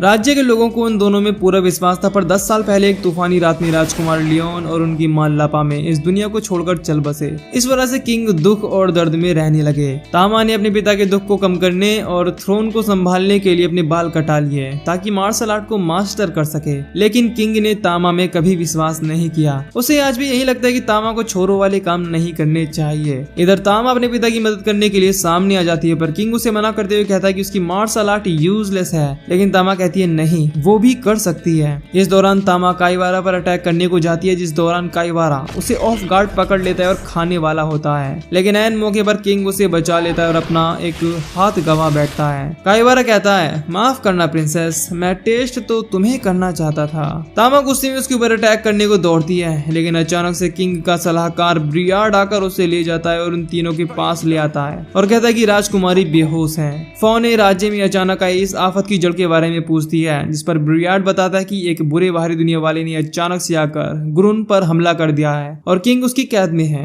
इसके बाद काईवारा यहाँ की जनता जनार्दन के सामने ये ऐलान करता है कि अब से वो यहाँ का राजा है और उसकी फेवरेट डिश यहाँ की औरतें होंगी और किसी मर्द ने चू चाकी तो वो उसे भी खा जाएगा। तभी एक सिटीजन उसके सामने बगावत करने लगता है, जिसके बाद वो सबके सामने उसे खा जाता है, जिसे देख लोगों में भगदड़ मच जाती है। पर काईवारा कहता है कि वो यहाँ से भाग नहीं पाएंगे क्योंकि चारों तरफ से मॉन्स्टर्स की कड़ी पहरेदारी है। इधर सपने में तामा को उसकी मदर दिखाई देती है जो उसे इनकरेज करती है अपने सपने को पूरा और वही करने को जो वो चाहती है। फिर उसकी नींद खुल जाती है। बाहर आने के बाद वो सबसे पहले अपने फादर को बचाने के लिए जाने लगती है, पर ब्रियार्ड उसे रोक लेता है। तामा कहती है कि उसे यहाँ के लोगों के लिए और अपने लेट ब्रदर लियोन के लिए काईवारा का सामना करना ही होगा। अनेती उसे इस समय किसी भी कदम को उठाने से मना कर देती है और कहती है कि मैंने उस घटना के बारे में सुना है जिसमें तुम्हारी माँ और भाई गुजर गए थे। उस इंसिडेंट ने यहाँ की जनता जनार्दन की आंखें नम कर दी थी, क्योंकि यहाँ के लोगों को किंग और उसकी फैमिली से प्यार है और अभी यहाँ के लोगों की इकलौती उम्मीद तुम खुद हो। इसके बाद सैंसे अनेते नीर और मेलोस को साथ चलने के लिए कहता है और वो पहुंच जाते हैं गेट कीपर के पास। सैंसे कहता है कि मैं चाहता हूँ कि किंग काईवारा मुझे खा ले, मुझे बहुत खुशी होगी। दोनों मॉन्स्टर ये सुन थोड़े ट्रबल्ड हैं कि क्या इसका पेस थोड़ा ढीला है जो ये खुद को दावत के तौर पर परोसना चाहता है। खैर इन लोगों को वेटिंग रूम में भेज दिया जाता है। इधर ब्रियार्ड खाना लेकर तामा के रूम में आता है और पता चलता है कि वो यहाँ से भाग चुकी है। दूसरी ओर काईवारा को भूख लगने लगती है और वो सोचता है कि अब उसे कौन सा डेमी ह्यूमन खाना चाहिए। तभी वो 2 गेट कीपर आकर उसे सेंसे के बारे में बताते हैं जो अपने आप को काईवारा को सौंपना चाहता है, लेकिन तामा यहाँ आकर इन दोनों गेट कीपर को मार देती है। इसके बाद हम किंग और लियोन को देखते हैं जो मार्शल मार्शल आर्ट प्रैक्टिस कर रहे थे। किंग उससे और फोकस्ड रहने के लिए कहता है क्योंकि वो थ्रोन का होने वाला वारिस है। तामा ऊपर से इन्हें प्रैक्टिस करता देख खुद भी ज्वाइन करने के लिए कहती है, लेकिन किंग साफ साफ मना कर देता है कि ये काम उसके नहीं है। प्रेजेंट में किंग तामा को मना करता है क्योंकि वो काइवारा का सामना नहीं कर सकती, पर तामा अपने फादर को ये साबित करना चाहती है कि वो लियोन की जगह ले सकती है। तामा उस पर अटैक कर देती है, लेकिन काइवारा सेम लाइटनिंग अटैक करता है जो किंग ने किया था और उसे काफी इंजर्ड कर देता है। तामा ये देख हैरान है कि वो उसके फादर्स की पावर को कैसे यूज कर पा रहा है। काइवारा बताता है कि वो जिसका भी फ्लैश खाता है उसकी पावर्स को भी अब्सॉर्ब कर सकता है और यही उसकी ताकत है। दूसरी तरफ सेंसे नीर की मदद से प्रिजन ब्रेक करके वहां से निकल आया है और तामा की मॉम यानी लेट क्वीन के कमरे में आकर ताका झांकी शुरू कर देता है। अनेती और नीरू से मना करते हैं कि वो किंग के पैलेस में ऐसे इलीगल ताका झांकी नहीं कर सकता। खैर तभी उसे एक ड्रॉवर मिलती है जो लॉक्ड थी और उसे खोलने के लिए वो सातिर नीर का यूज करता है और वो खुशी से उस ड्रॉवर को खोल देता है जिसके अंदर एक नोटबुक थी। इधर काइवारा तामा पर टाइगर किक और लायंस ब्लेड जैसे ताकतवर अटैक करके उसकी हालत खराब कर देता है और कहता है कि जैसा कि तेरे बाप ने कहा तेरे मार्शल आर्ट्स बिल्कुल यूजलेस हैं। अब तामा अपने भाई को याद करती है जो जंगल में प्रैक्टिस कर रहा है। तामा उसके पास आती है और कहती है कि तुम्हें तो मार्शल आर्ट्स पसंद नहीं है तो फिर तुम ये क्यों इतनी प्रैक्टिस करते हो। लियोन कहता है हाँ तुमने सही कहा और इसीलिए मुझे बाकी सबसे ज्यादा मेहनत करनी होगी क्योंकि मैं फादर की तरह ही ताकतवर बनना चाहता हूँ ताकि मॉम तुम्हें और पूरे राज्य को हर खतरे से प्रोटेक्ट कर सकूं। तामा ये सब सोच ही रही थी कि तभी किंग उसे पीछे हट जाने के लिए कहता है क्योंकि काइवारा उसके लिए बहुत ही ज्यादा पावरफुल है। पर तामा पीछे नहीं हटना चाहती क्योंकि लियोन होता तो वो भी ऐसा ही करता। काइवारा की एक्साइटमेंट भी तामा को खाने की उतनी ही तेजी से बढ़ रही थी जितना तामा की एक्साइटमेंट काइवारा को मारने की। काइवारा अपने पास्ट के बारे में बताता है कि कैसे वो एक अमीर फैमिली से बिलोंग करता है जहाँ उसके पास हर दिन खाने के लिए मोर देन इनफ खाना था। हर दिन वो कुछ नया खाता और धीरे धीरे उसकी भूख मरने लगी। अब ये आम सा खाना उसके लिए बोरिंग बनने लगा था, इसीलिए उसने एक दिन अपनी मेड को खाना चाहा और उसे मार दिया, पर उसे रोक लिया गया और उसकी विश पूरी नहीं हो पाई। खैर जब वो सड़क किनारे एक बंदे जो कि बेचारा अपना क्विक नूडल खा रहा था उसने उसे तक मार दिया तो ट्रक ने उसे हिट कर दिया और इस तरह काइवारा आ पहुंचा इस दुनिया में जहां वो अपनी पसंद की हर एक पॉसिबल चीज को खा सकता है। इसके बाद अब वो तामा को खाने के लिए उसकी तरफ जंप करता है, लेकिन तभी इनके बीच में सेंसे आ जाता है और कहता है कि तुम्हारी कहानी तो बहुत बोरिंग है, इतने की मेरे कानों से खून निकल जाए। काइवारा सेंसे को खाने की कोशिश करता है पर वो उसे नहीं खा पाता। ऐसा पहली बार हुआ था क्योंकि इतने डिप्रेस इंसान को खाने के लिए उसके इंस्टिंक्ट मना कर रही थी। तभी अनेते और नीर पीछे से आकर उसे सरेंडर करने के लिए कहते हैं। अनेते कहती है कि सेंसे उसे वापस उसकी दुनिया में भेज देगा, पर सेंसे मना कर देता है क्योंकि वो काइवारा के ऊपर अपनी नॉवल नहीं लिखना चाहता था। काइवारा इसे अपने ईगो पर ले लेता है और कहता है कि मुझे तुम लोगों ने समझ क्या रखा है। खैर सेंसे ने इस बार तामा की कहानी को लिखा था और वो उसे उसकी नॉवल देकर उसे खोलने के लिए कहता है, जिसके बाद ठीक वैसा ही होता है जैसा सुजुकी के साथ हुआ था। अनेते ये देख हैरान थे कि सेंसे की ये पावर इस दुनिया के लोगों पर भी काम कर रही है। सेंसे तामा की नॉवल को एक्सप्लेन करता हुआ कहता है कि तुम एक प्रिंसेस जिसने अपने भाई और माँ के गुजर जाने के बाद पिता की खोई उम्मीद बनने की कोशिश की। फिर वो उसे अपनी माँ की कही बात याद करने को कहता है, जहाँ तामा की उसे कहती है कि उसे वही करना चाहिए जो उसे अच्छा लगता है, पर तामा को डर है क्योंकि फादर का उसका लड़कों वाली चीजें करना अच्छा नहीं लगता। सेंसे इसके बाद उससे कहता है कि ये उसके ऊपर है कि वो अपने पिता के लिए एक आइडियल प्रिंसेस बनना चाहती है या अपने भाई की जगह पर एक आइडियल प्रिंस बनना चाहती है, या ये दोनों ही चीजें उसकी मंजिल नहीं है। अब ये उसके ऊपर है। तभी अचानक तामा के हाथ पर डिवाइन बीस्ट के क्रेस्ट का मार्क चमकने लगता है। किंग इसे पहचान जाता है। ये मार्क सिर्फ खास लोगों को ही आता है। लियोन को भी इसके बारे में पता था। जब पहली बार ये मार्क तामा को आया था वो किंग को ये बताना चाहता था, पर तामा नहीं चाहती थी कि फादर को ये बात पता चले। पर किंग को भी इसके बारे में बचपन से ही पता है, पर उसने कभी तामा को डिवाइन क्रेस्ट की पावर्स और उन्हें कैसे यूज करना है नहीं बताया, और इस बात का उसे अब अफसोस है। अब तामा उस पर नई पावर से अटैक करने के लिए आगे बढ़ती है और काइवारा भी पूरा कॉन्फिडेंट है कि वो उसका कुछ नहीं बिगाड़ पाएगी, लेकिन वो अपनी कैट डिस्ट्रैक्शन और कैट हेडबट यूज करके उसका ध्यान बटाती है और divine beast feast ultimate technique use करके किंग फैंग नाम का अटैक करती है, जिसकी मदद से सिंगल अटैक में काइवारा इस दुनिया से 9-2-11 हो जाता है। इसके बाद वो मार्क गायब हो जाता है और तामा बेहोश हो जाती है। अनेती उसकी वुंड्स हील करने लगती है। सेंसे भी क्वीन की डायरी किंग को वापस लौटा देता है। किंग उससे कहता है कि बिना परमिशन के उसने क्वीन की डायरी क्यों रीड की। इस पर सेंसे कहता है कि इस गुस्ताखी के लिए वो खुशी खुशी फांसी पर चढ़ने के लिए तैयार है, जिस पर किंग कहता है कि नहीं, वो ऐसा कुछ नहीं करेगा। फिर किंग का सलाहकार उसके पास आता है और कहता है कि प्रिंसेस मार्टिल्डा की पावर्स जाग चुकी हैं और इस लेवल की पावर को हासिल करना काफी बड़ी बात है। पर वो ये भी बताता है कि जो किंग फैंग अटैक प्रिंसेस ने यूज किया था वो इनकम्प्लीट था, जिसका मतलब है कि तामा अभी भी इन पावर्स को फुल पोटेंशियल में यूज नहीं कर पा रही थी। तभी अचानक काईवारा फिर से रिवाइव हो जाता है। वो खुद भी हैरान है कि ऐसा क्यों हुआ है, लेकिन फिर उसे याद आता है कि डार्क लॉर्ड के हार जाने के बाद उसने उसका भी फ्लैश खाया था। वो अब सबको मारने के लिए एक बार फिर से तैयार हो जाता है, लेकिन यही डार्क लॉर्ड की बेटी वॉल डेलिया आकर उसके नेक स्लाइस कर देती है। काईवारा अभी भी वॉल डेलिया के सामने बड़बड़ा रहा था कि तेरे बाप का टेस्टी फ्लैश खाकर मुझे वाकई बहुत मजा आया। इसके बाद सेंसी उसे कन्फ्रंट करता है और पूछता है कि क्या वो अपने बाप के कातिलों में से एक को मारकर अब खुश है। इस पर वॉल्डेलिया कहती है कि दूर रह मुझसे, अगली बार फिर से तेरा नंबर है, बच के रहना। इतना कहकर वो अपने ड्रैगन पर बैठ चली जाती है। पर सेंसी उसकी कहानी में भी इंटरेस्टेड है और उसके ऊपर भी नॉवल लिखना चाहता है। फौने और अनेते की बातों से हमें पता चलता है कि तामा यहीं रहकर अपने फादर के साथ नेशन को प्रोटेक्ट करना चाहती है। इधर तामा के पास उसके फादर आते हैं और कहते हैं कि तुम्हें अब और कुछ साबित करने की जरूरत नहीं है, वो लोग अभी दूर नहीं गए होंगे, जा तामा जी ले अपनी जिंदगी। जाने से पहले वो उसे ये भी कहता है कि अपनी जर्नी के बाद वो वापस लौट आए। अब तामा उसे थैंक यू बोलती है और निकल जाती है। इधर सेंसी नीर को रोककर कहता है, नीर क्या पाँव में मेहंदी लगी हुई है जो कछुए की तरह खींच रहे हो? अगर पसंद नहीं है तो खुद अपने दो पैरों पर चल सकते हो, इसकी जरूरत नहीं पड़ेगी। तभी तामा पीछे से आवाज लगाते हुए आ जाती है और फिर से इनकी पार्टी ज्वाइन कर लेती है। इसके बाद ये सब पहुंच जाते हैं अगले टाउन में, जहाँ एक बहुत बड़ा ट्री है जिसे वर्ल्ड ट्री कहते हैं। अनेते इस टाउन के बारे में बताने लगती है कि यहाँ के लोग बहुत अच्छे और नेचर के करीब रहना पसंद करते हैं। अब जैसे ही ये टाउन में एंटर होते हैं, सबसे पहले इनके सामने कसीनो पड़ता है। इसमें जुहारी और शराबी भरे हुए थे, जिसे देख सभी शौक हो जाते हैं। जैसे इन्होंने सोचा था, ये जगह बिल्कुल उसकी उल्टी है। इसके बाद यहाँ के एल्डर के पास पहुंचते ही इन्हें पता चलता है कि पहले ये जगह बहुत शांत हुआ करती थी और ये कसीनो पहले यहाँ नहीं था, बल्कि जुआरी और शराबी लोगों ने मिलकर इसे बनाया है। इसके बाद ये जगह पॉपुलर हो गई और हर जगह के लोग यहाँ आने लगे। अब वर्ल्ड ट्री के पत्ते सूखने लगे और मर रहे हैं। अगर जल्दी कुछ ना किया गया तो वर्ल्ड ट्री खत्म हो जाएगा, जो इस टाउन के लोगों के लिए पवित्र है। एल्डर इन लोगों से मदद मांगता है, लेकिन सेंसे की वो जहरीली गोलियां खत्म हो गई थी और इसे इस वक्त और गोलियां चाहिए थी। तभी यहाँ एक और बाहरी दुनिया वाला आता है, जिसे देखकर अनेती और बाकी लोग अलर्ट हो जाते हैं। पर वो बताता है कि वो बाकी बाहरी दुनिया वालों की तरह नहीं है, बल्कि वो भी चाहता है कि वर्ल्ड ट्री को नुकसान ना पहुंचे और इसके लिए वो कोई भी मदद करने के लिए तैयार है। अनेती देखती है कि सेंसे मिसिंग है। इधर सेंसे भंड होने के लिए शराबियों को ढूंढता है और उन लोगों से स्ट्रॉन्ग ड्रिंक मांगता है, जिसे पीकर कम से कम उसकी किडनी तक तो खराब हो ही जाए। तभी एक औरत उससे कहती है, वाह क्या लड़का है, वेरी हैंडसम बॉय। मैं एक अच्छी जगह जानती हूँ, और ले आती है अपनी बार में। यहाँ वो उसे कुछ ड्रिंक्स देती है और कहती है कि उसे उसका डांस देखना चाहिए। दूसरी तरफ अनेते सेंसे की चिंता कर रही है। तभी सेंसे आ जाता है और साथ में वो औरत भी।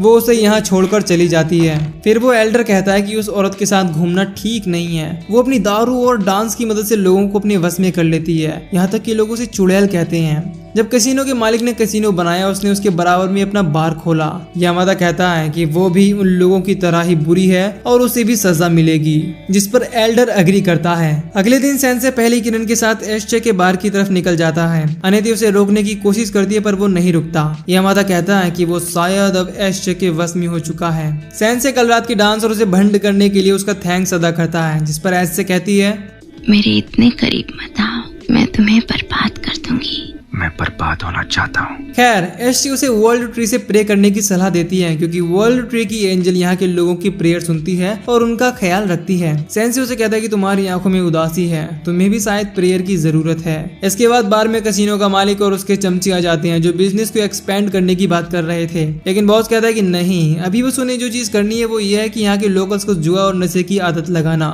ये सुन के एस्टे बॉस को कन्फ्रंट करती है और कहती है कि उन दोनों की डील हुई थी कि वो टाउन के लोगों को इस चीज की आदत नहीं लगाएगा। यहाँ ये रिवील होता है कि एस्टे ने टाउन के लोगों को कसीनो से अलग रखने के लिए टाइम टू टाइम बॉस को बहुत पैसा खिलाया है। लेकिन अब बॉस अपने कस्टमर के साथ साथ मुनाफा भी बढ़ाना चाहता है, इसीलिए वो अपने चमचे साबू को टाउन के कुछ लोगों को किडनैप करने के लिए भेजता है। एस्टे उसे रोकने की कोशिश करती है, पर साबू उसे पुश करके यहाँ से निकल जाता है। लेकिन बाहर आने के बाद वो देखता है कि यामादा उनके कसीनो को तोड़ रहा है, जिस पर बॉस गुस्सा हो जाता है और अपने चमचों को उसे मारने का ऑर्डर देता है। पर यामादा इतना कैपेबल था कि वो एक ही अटैक में सबकी हालत खराब कर देता है। इसके बाद बॉस साबू और उसके चमचे टाउन छोड़कर भाग निकलते हैं। एल्डर आकर यामादा का शुक्रिया अदा करता है क्योंकि उसने वादे के मुताबिक टाउन को उन लोगों से आजाद कर दिया था। एस्चे भी यामादा को उन्हें यहाँ से भगाने और कसिनो को बंद कराने के लिए थैंक्स कहती है, पर यामादा कहता है कि ये नाटक करने की कोई जरूरत नहीं है। टाउन के सभी लोग जानते हैं कि तुम उनके साथ मिली हुई थी।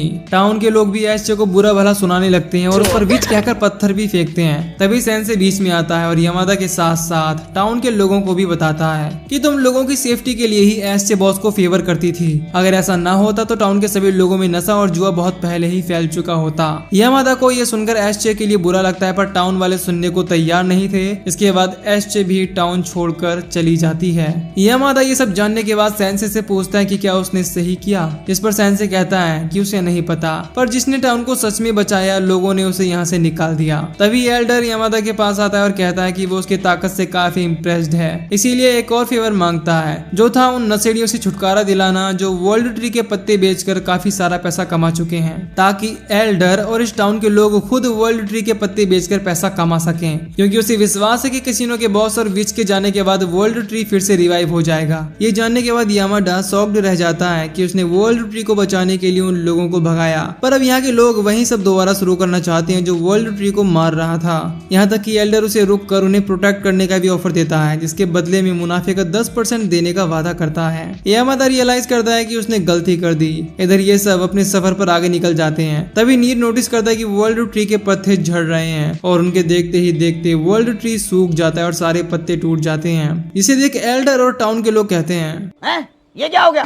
सेंसे के सामने एक एंजल अपीयर होती है जो और कोई नहीं बल्कि एस्चे थी, यानी कि वर्ल्ड ट्री स्पिरिट। सेंसे ने असल में उसकी आंखों में उसके दर्द को देखा था, इसीलिए वो उसे समझने के लिए उसे ब्लेस करती है और चली जाती है। सेंसे अपनी पिल्स की बोतल देखता है जो भरी हुई थी और उसे अनलिमिटेड पिल्स की ब्लेसिंग मिली थी। इसके बाद ये लोग अगले चेक पॉइंट यानी कि टेम्पल पर जाने के लिए एक शॉर्टकट लेते हैं और अब ये तपती हुई गर्मी में डेजर्ट में फंस चुके हैं। लेकिन सेंसे को सिर्फ एक ही चीज की पड़ी हुई है। वो कहता है, हे चमकती दमकती सूरज, अपनी तपतमाती धूप से मुझे मार डालो। जब सबकी हालत खराब है, इस दौरान नीर एकदम चिल है। तामा और अनेते उसकी वजह पूछती है तो वो कहता है कि वो ओरिजिनली यहीं का है और ये भी कहता है कि अच्छा है हम लोग दिन में निकले हैं क्योंकि रात को यहाँ लुटेरे लोग रहते हैं। तभी यहाँ कुछ राइडर्स आ जाते हैं, जिनमें से एक जिसका नाम टोरू है कहता है कि तुम लोग हमारी टेरिटरी के बॉर्डर पर हो, इसका मतलब है तुम्हें यहाँ से क्रॉस करने के लिए टोल टैक्स देना होगा। अनेते और तामा, जिनका इतनी तेज धूप में पहले से ही मूड खराब है, फाइट मोड में आ जाती हैं और एक एक करके उन्हें पीटने लगती हैं। जिसके बाद इनमें से एक जाकर तोरू को समझाता है कि ये छोरियां छोरों से कम नहीं हैं। तोरू कहता है, अच्छा मैं भी तो देखो इनमें कितनी गर्मी है। इसी बीच सेंसे कॉफिन के बाहर पड़ा हुआ है और उसका ऑमलेट बन रहा है। इस बीच तोरू उसे एक अच्छा निशाना समझता है और उसकी तरफ बढ़ता है।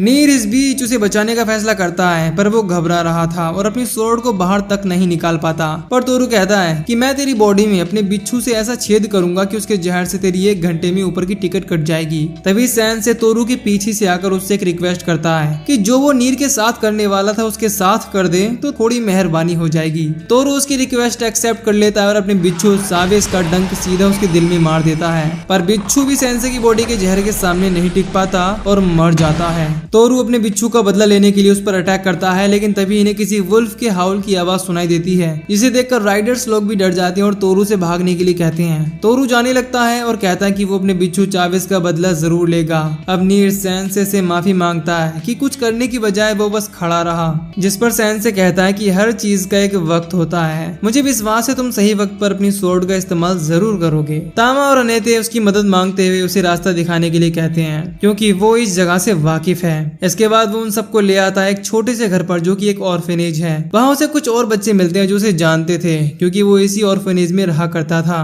तभी यहाँ की केयर टेकर भी आ जाती है जो नीर को देखकर काफी खुश थी। अब ये लोग अंदर जाते हैं जहाँ पर सबके लिए काफी खाना था। केयर टेकर बताती है कि कोई तो हर रात को यहाँ खाना छोड़ जाता है। इन्हें फिर से वुल्फ की हाउलिंग सुनाई देती है, जिसकी वजह से इन्हें काफी अलर्ट भी रहना पड़ता है। अब रात को सबके सो जाने के बाद सेंसे बाहर उस वुल्फ के कारनामों को देखने लगता है। इधर नीर की आंख खुल जाती है और वो खिड़की पर किसी की परछाई देखता है। वो वुल्फ की बात से डर जाता है और स्वॉर्ड लेकर डरते डरते बाहर आता है, जहाँ उसे वही अनजान आदमी मिलता है जो इनके लिए खाना छोड़कर जा रहा था। नीर उसे कन्फ्रंट करता है तो वो बताता है कि उसे अच्छा लगता है बच्चों को पेट भर खाना खाते देख। खैर वो आदमी अपना नाम सेतो बताता है और उससे पूछता है कि उसने पहले उसे यहाँ नहीं देखा, जिस पर नीर कहता है कि वो बहुत पहले बहादुर योद्धा बनने के लिए ऑर्फेनेज छोड़कर एडवेंचर पर निकल पड़ा था। इसके बाद सेतो फ्रूट्स की टोकरी उसे देकर जाने लगता है। अब सुबह हो चुकी थी, इसीलिए नीर उसे इनके पास ही ब्रेकफास्ट करने के लिए इन्वाइट करता है, पर वो ये कहते हुए मना कर देता है कि वो बच्चों के लिए इतना करके काफी खुश है। सेतो फिर उसे एक ओएसिस और कुछ फ्रूट्स के पेड़ दिखाता है जहाँ से वो और बहुत सारे फ्रूट्स ले आता है। तामा और अनेते देखते हैं कि नीर काफी खुश लग रहा है। तभी केयर टेकर आती है और उन्हें बताती है कि नेट यानी कि उन्हीं छोटो बच्चों में से एक को कुछ लोगों ने पकड़ लिया है। बाहर आकर देखने पर पता चलता है कि तोरू अपने साथियों के साथ अपने बिच्छू चावेस का बदला लेना चाहता है। नीर एक बार फिर से अपनी स्वॉर्ड नहीं निकाल पाता। तभी सेतो आकर नीर को एक कोने में ले जाता है। नीर को अपने आप पर बहुत गुस्सा आ रहा था कि वो बुरे लोगों से लड़ने की बजाय बुज़दिलों की तरह डर जाता है। सेतो को भी उसके लिए बुरा लगता है और तभी अचानक उसके सामने कुछ मेमोरी फ्लैश होती हैं। इसके बाद वो कहता है कि मेरे साथ भी कुछ ऐसा हुआ था। उस दुनिया में मेरे पास पावर्स नहीं थी जिस वजह से मैं अपने करीबी की मदद नहीं कर पाया, पर मैं नहीं चाहता कि तुम्हें किसी को खोना पड़े। इसके बाद सेतो एक वुल्फ में ट्रांसफॉर्म होने लगता है, यानी कि ये वही वुल्फ है जो इस इलाके में रहता है। सैन से पास में खड़ा होकर उसकी नोवेल को कंप्लीट कर रहा था। खैर सेतो जाकर एक एक करके सभी राइडर्स को धूल चटाने लगता है और तोरू ये देख नेट को वहीं छोड़कर भागने लगता है। सेतो किसी भी कीमत पर उसे नहीं छोड़ना चाहता था, लेकिन नीर बीच में आकर पहली बार स्वॉर्ड निकालता है सेतो के अगेंस्ट और उसे रोकता है और कहता है कि तुम एक अच्छे इंसान हो, तुमने नेट को बचा लिया है, अब तुम्हें रुकना होगा। सेतो आउट ऑफ कंट्रोल था, इसीलिए वो नीर पर अटैक करने लगता है, पर नीर अपनी स्वॉर्ड ड्रॉप कर देता है और सेतो भी रुक जाता है। फिर वो होश में आता है और नीर से माफी मांगता है। अब यहाँ वो सबको अपनी कहानी बताता है कि कैसे अर्ली एज में उसने भी अपने पेरेंट्स को खो दिया था। इसके बाद वो लोनली लाइफ जी रहा था, लेकिन एक दिन उसकी लाइफ में एक लड़का आया जो अक्सर उसकी मदद किया करता था और उसने पहली बार किसी की काइंडनेस देखी थी, पर ये सब ज्यादा नहीं चला। उसने उसे बचाने की कोशिश की, पर अपने पैरों की वजह से वो उसे बचा नहीं पाया। सैन से कहता है कि ऐसा नहीं है, तुम झूठ बोल रहे हो, सिर्फ तुम्हारे पैर इसकी वजह नहीं थे, तुम मदद नहीं कर पाए क्योंकि तुम में हिम्मत नहीं थी। नीर को ये सुन गुस्सा आता है, पर सेतो अपनी गलती एक्सेप्ट कर लेता है और नीर कहता है कि तुम एक दिन बहादुर योद्धा जरूर बनोगे। इसके बाद सेंसे की नोटबुक एक बार फिर से चमकने लगती है और वो पेजेस सेतो को घेर लेते हैं। सेंसे कहता है कि तुमने भले ही कुछ गलतियां की हैं, पर तुमने इसी वजह से बहुत से अच्छे काम भी किए हैं, जैसे कि ऑर्फेनेज की सेफ्टी के लिए आसपास के मॉन्स्टर और डीमन को मारना और बच्चों के लिए खाना लाना। खैर वो बच्चे सेतो को गुड बाय कहते हैं। इसके बाद वो यहाँ से टेलीपोर्ट हो जाता है और ठीक वहीं उसकी आंख खुलती है जहाँ ट्रक को न्यू से हिट किया था। वो लड़का उसके पास आता है और उठने में उसकी मदद करता है, जिसे देख सेतो की आंख में आंसू आ जाते हैं। इधर कासल में वो वार टेंडर इस लेडी को, जो प्रोबेबली सच्चान है, one of the fallen angel Kaiwara के बारे में बताता है कि उसे ग्रून में हरा दिया गया है और सेंगोकू यानी कि दूसरा फॉलन एंजल रेगिस्तान में डुओर्फ्स के सामने स्ट्रगल कर रहा है। दूसरी तरफ डुओर्फ्स के किंगडम के खिलाफ फॉलन एंजल सेंगोकू जंग लड़ रहा होता है। यीशा और वुल्फ डुओर्फ किंगडम के लिए यहाँ पर होते हैं। वुल्फ इस वक्त में भी ड्रिंक कर रहा था, इसीलिए यीशा उसे बेवड़ापंथी रोककर जंग में मदद मांगती है। इसके बाद वो अपने मैजिक से इनकी एक स्क्वाड को टॉर्नेडो में फंसा देता है, जिसके बाद पूरी आर्मी पीछे हट जाती है और वापस जाने लगती है। तभी ईशा टॉर्नेडो में सेंसे को नोटिस करती है। इधर डॉर्फ्स का किंग डोरान बाहरी दुनिया वालों के लिए चर्च और पोप को इसके जिम्मेदार बताता है, क्योंकि उनकी ही वजह से इतने बाहरी दुनिया वाले लोग इस दुनिया में आकर आतंक मचाने लग गए हैं। इस पर वुल्फ उसे समझाता है कि वो लोग नहीं जानते थे कि डीमन लॉर्ड को हराने के बाद वही लोग डीमन लॉर्ड की जगह ले लेंगे। खैर अनेते, तामा और नीर भी यहाँ होते हैं और ईशा अनेते से सेंसे के बारे में पूछती है कि वो ठीक है या नहीं। इस पर सेंसे कहता है कि हाँ, बदकिस्मती से वो बच तो गया, पर उसका प्यारा कॉफिन टूट गया। इस पर अनेते उसे नया कॉफिन दिलाने के लिए कहती है। तभी यहाँ पर वुल्फ आता है और मेलोस की नजर वुल्फ के पेट फीमेल मेलोस से मिलती है और मेलोस को उसे देखते ही प्यार हो जाता है। इधर सैन से वुल्फ को थैंक्स कहता है क्योंकि उसकी वजह से उसे नियर डेथ एक्सपीरियंस करने को मिला था। खैर इसके बाद वुल्फ और यीशा उन्हें ऑन गोइंग वॉर के बारे में बताते हैं, जो साथ में से एक फॉलन एंजल मिजरी ने छेड़ी है, जिसका नाम सेंगोकू है। इस पर तामा कहती है कि उसने काइवारा नाम के एक फॉलन एंजल को पहले ही हरा दिया है। इस पर वुल्फ कहता है कि ऐसा हो ही नहीं सकता कि तुम किसी फॉलन एंजल को हरा दो, हो सकता है वो बहुत ही कमजोर होगा। तामा कहती है ऐसा नहीं है, हमारी पार्टी बहुत स्ट्रॉन्ग है, यहाँ तक कि सेंसे के पास बाहरी दुनिया वालों को उसकी दुनिया में भेजने की स्किल भी है। वुल्फ कहता है हाँ, मैं जानता हूँ सेंसे की पावर्स के बारे में, ईशा ने बताया, पर मुझे नहीं लगता लगता कि वो मेरे मैजिक के सामने कुछ है, लेकिन पॉप को सेंसे की पावर्स में इंटरेस्ट है, पर मुझे नहीं लगता कि फॉलन एंजल्स को हराने के लिए हमें सेंसे की जरूरत है। अब ईशा उसके बारे में बताती है कि बेशक वुल्फ इस दुनिया का सबसे ताकतवर जादूगर है और उसमें फॉलन एंजल को हराने का पोटेंशियल है। इधर सेंगोकू को वापस लौट आया था और कल जंग को फिर से कंटिन्यू करने की बात करता है, लेकिन बारटेंडर कहता है कि नहीं, हमें किसी और को भेजना चाहिए और फॉलन एंजल ऑफ ग्रीड को इस काम के लिए चुनता है। इसके बाद हम सेंसे को देखते हैं। वो मेलोस के लटके हुए मुंह को देखकर समझ जाता है कि वो फीमेल मेलोस को याद कर रहा है और उससे कहता है कि देखो मेलोस, जो तुम्हें हुआ है उसे एक तरफा प्यार कहते हैं, तो मैं तुम्हें यही सलाह दूंगा कि वन साइडेड लव में जो दर्द है उसे फील करो और खुश रहो। मेलोस को ये आइडिया पसंद नहीं आता, इसीलिए सेंसे कहता है कि अच्छा चलो ठीक है, मैं तुम्हारी मदद करूंगा। तभी इन्हें फिर से फीमेल मेलोस दिखाई देती है और वुल्फ भी, इसे लड़कियों ने घेर रखा था। वो यहाँ से जाने लगता है और सेंसी उसे फॉलो करने लगता है। वुल्फ एक छोटे से घर के पास आ जाता है और कहता है ये मैं हूँ। कोई दरवाजा नहीं खोलता, जिसके बाद वो कहता है कि जंग खत्म होने के बाद वो फिर से उसके पास आएगा। ये देख सेंसे समझ जाता है कि शायद वो अपनी लवर से मिलने आया होगा, इसीलिए प्राइवेसी देते हुए जाने लगता है। अगले दिन दोरान अपने किंगडम को बचाने के लिए फिर से अपने सोल्जर के साथ जंग में उतर जाता है। क्लियरली इस जंग में इनकी साइड स्ट्रॉन्ग थी। तभी ईशा को दूर एक ड्रैगन दिखाई देता है जो डीमन लॉर्ड का डार्क ड्रैगन था, पर वुल्फ कॉन्फिडेंट था और कहता है कि मैंने पहले भी कई ड्रैगन मार गिराए हैं। अब जैसे ही वो उस ड्रैगन पर अटैक थ्रो करने वाला था, वो उस पर बैठे राइडर को नोटिस करता है जो एंजल ऑफ मिजरी सेंगोकू की बजाय एंजल ऑफ ग्रीड थी। वुल्फ उसे देखकर फ्रीज हो जाता है और कुछ नहीं कर पाता। ईशा उसकी हेल्प करने की कोशिश करती है, पर ग्रीड के सामने उसका मैजिक कुछ नहीं कर पाता।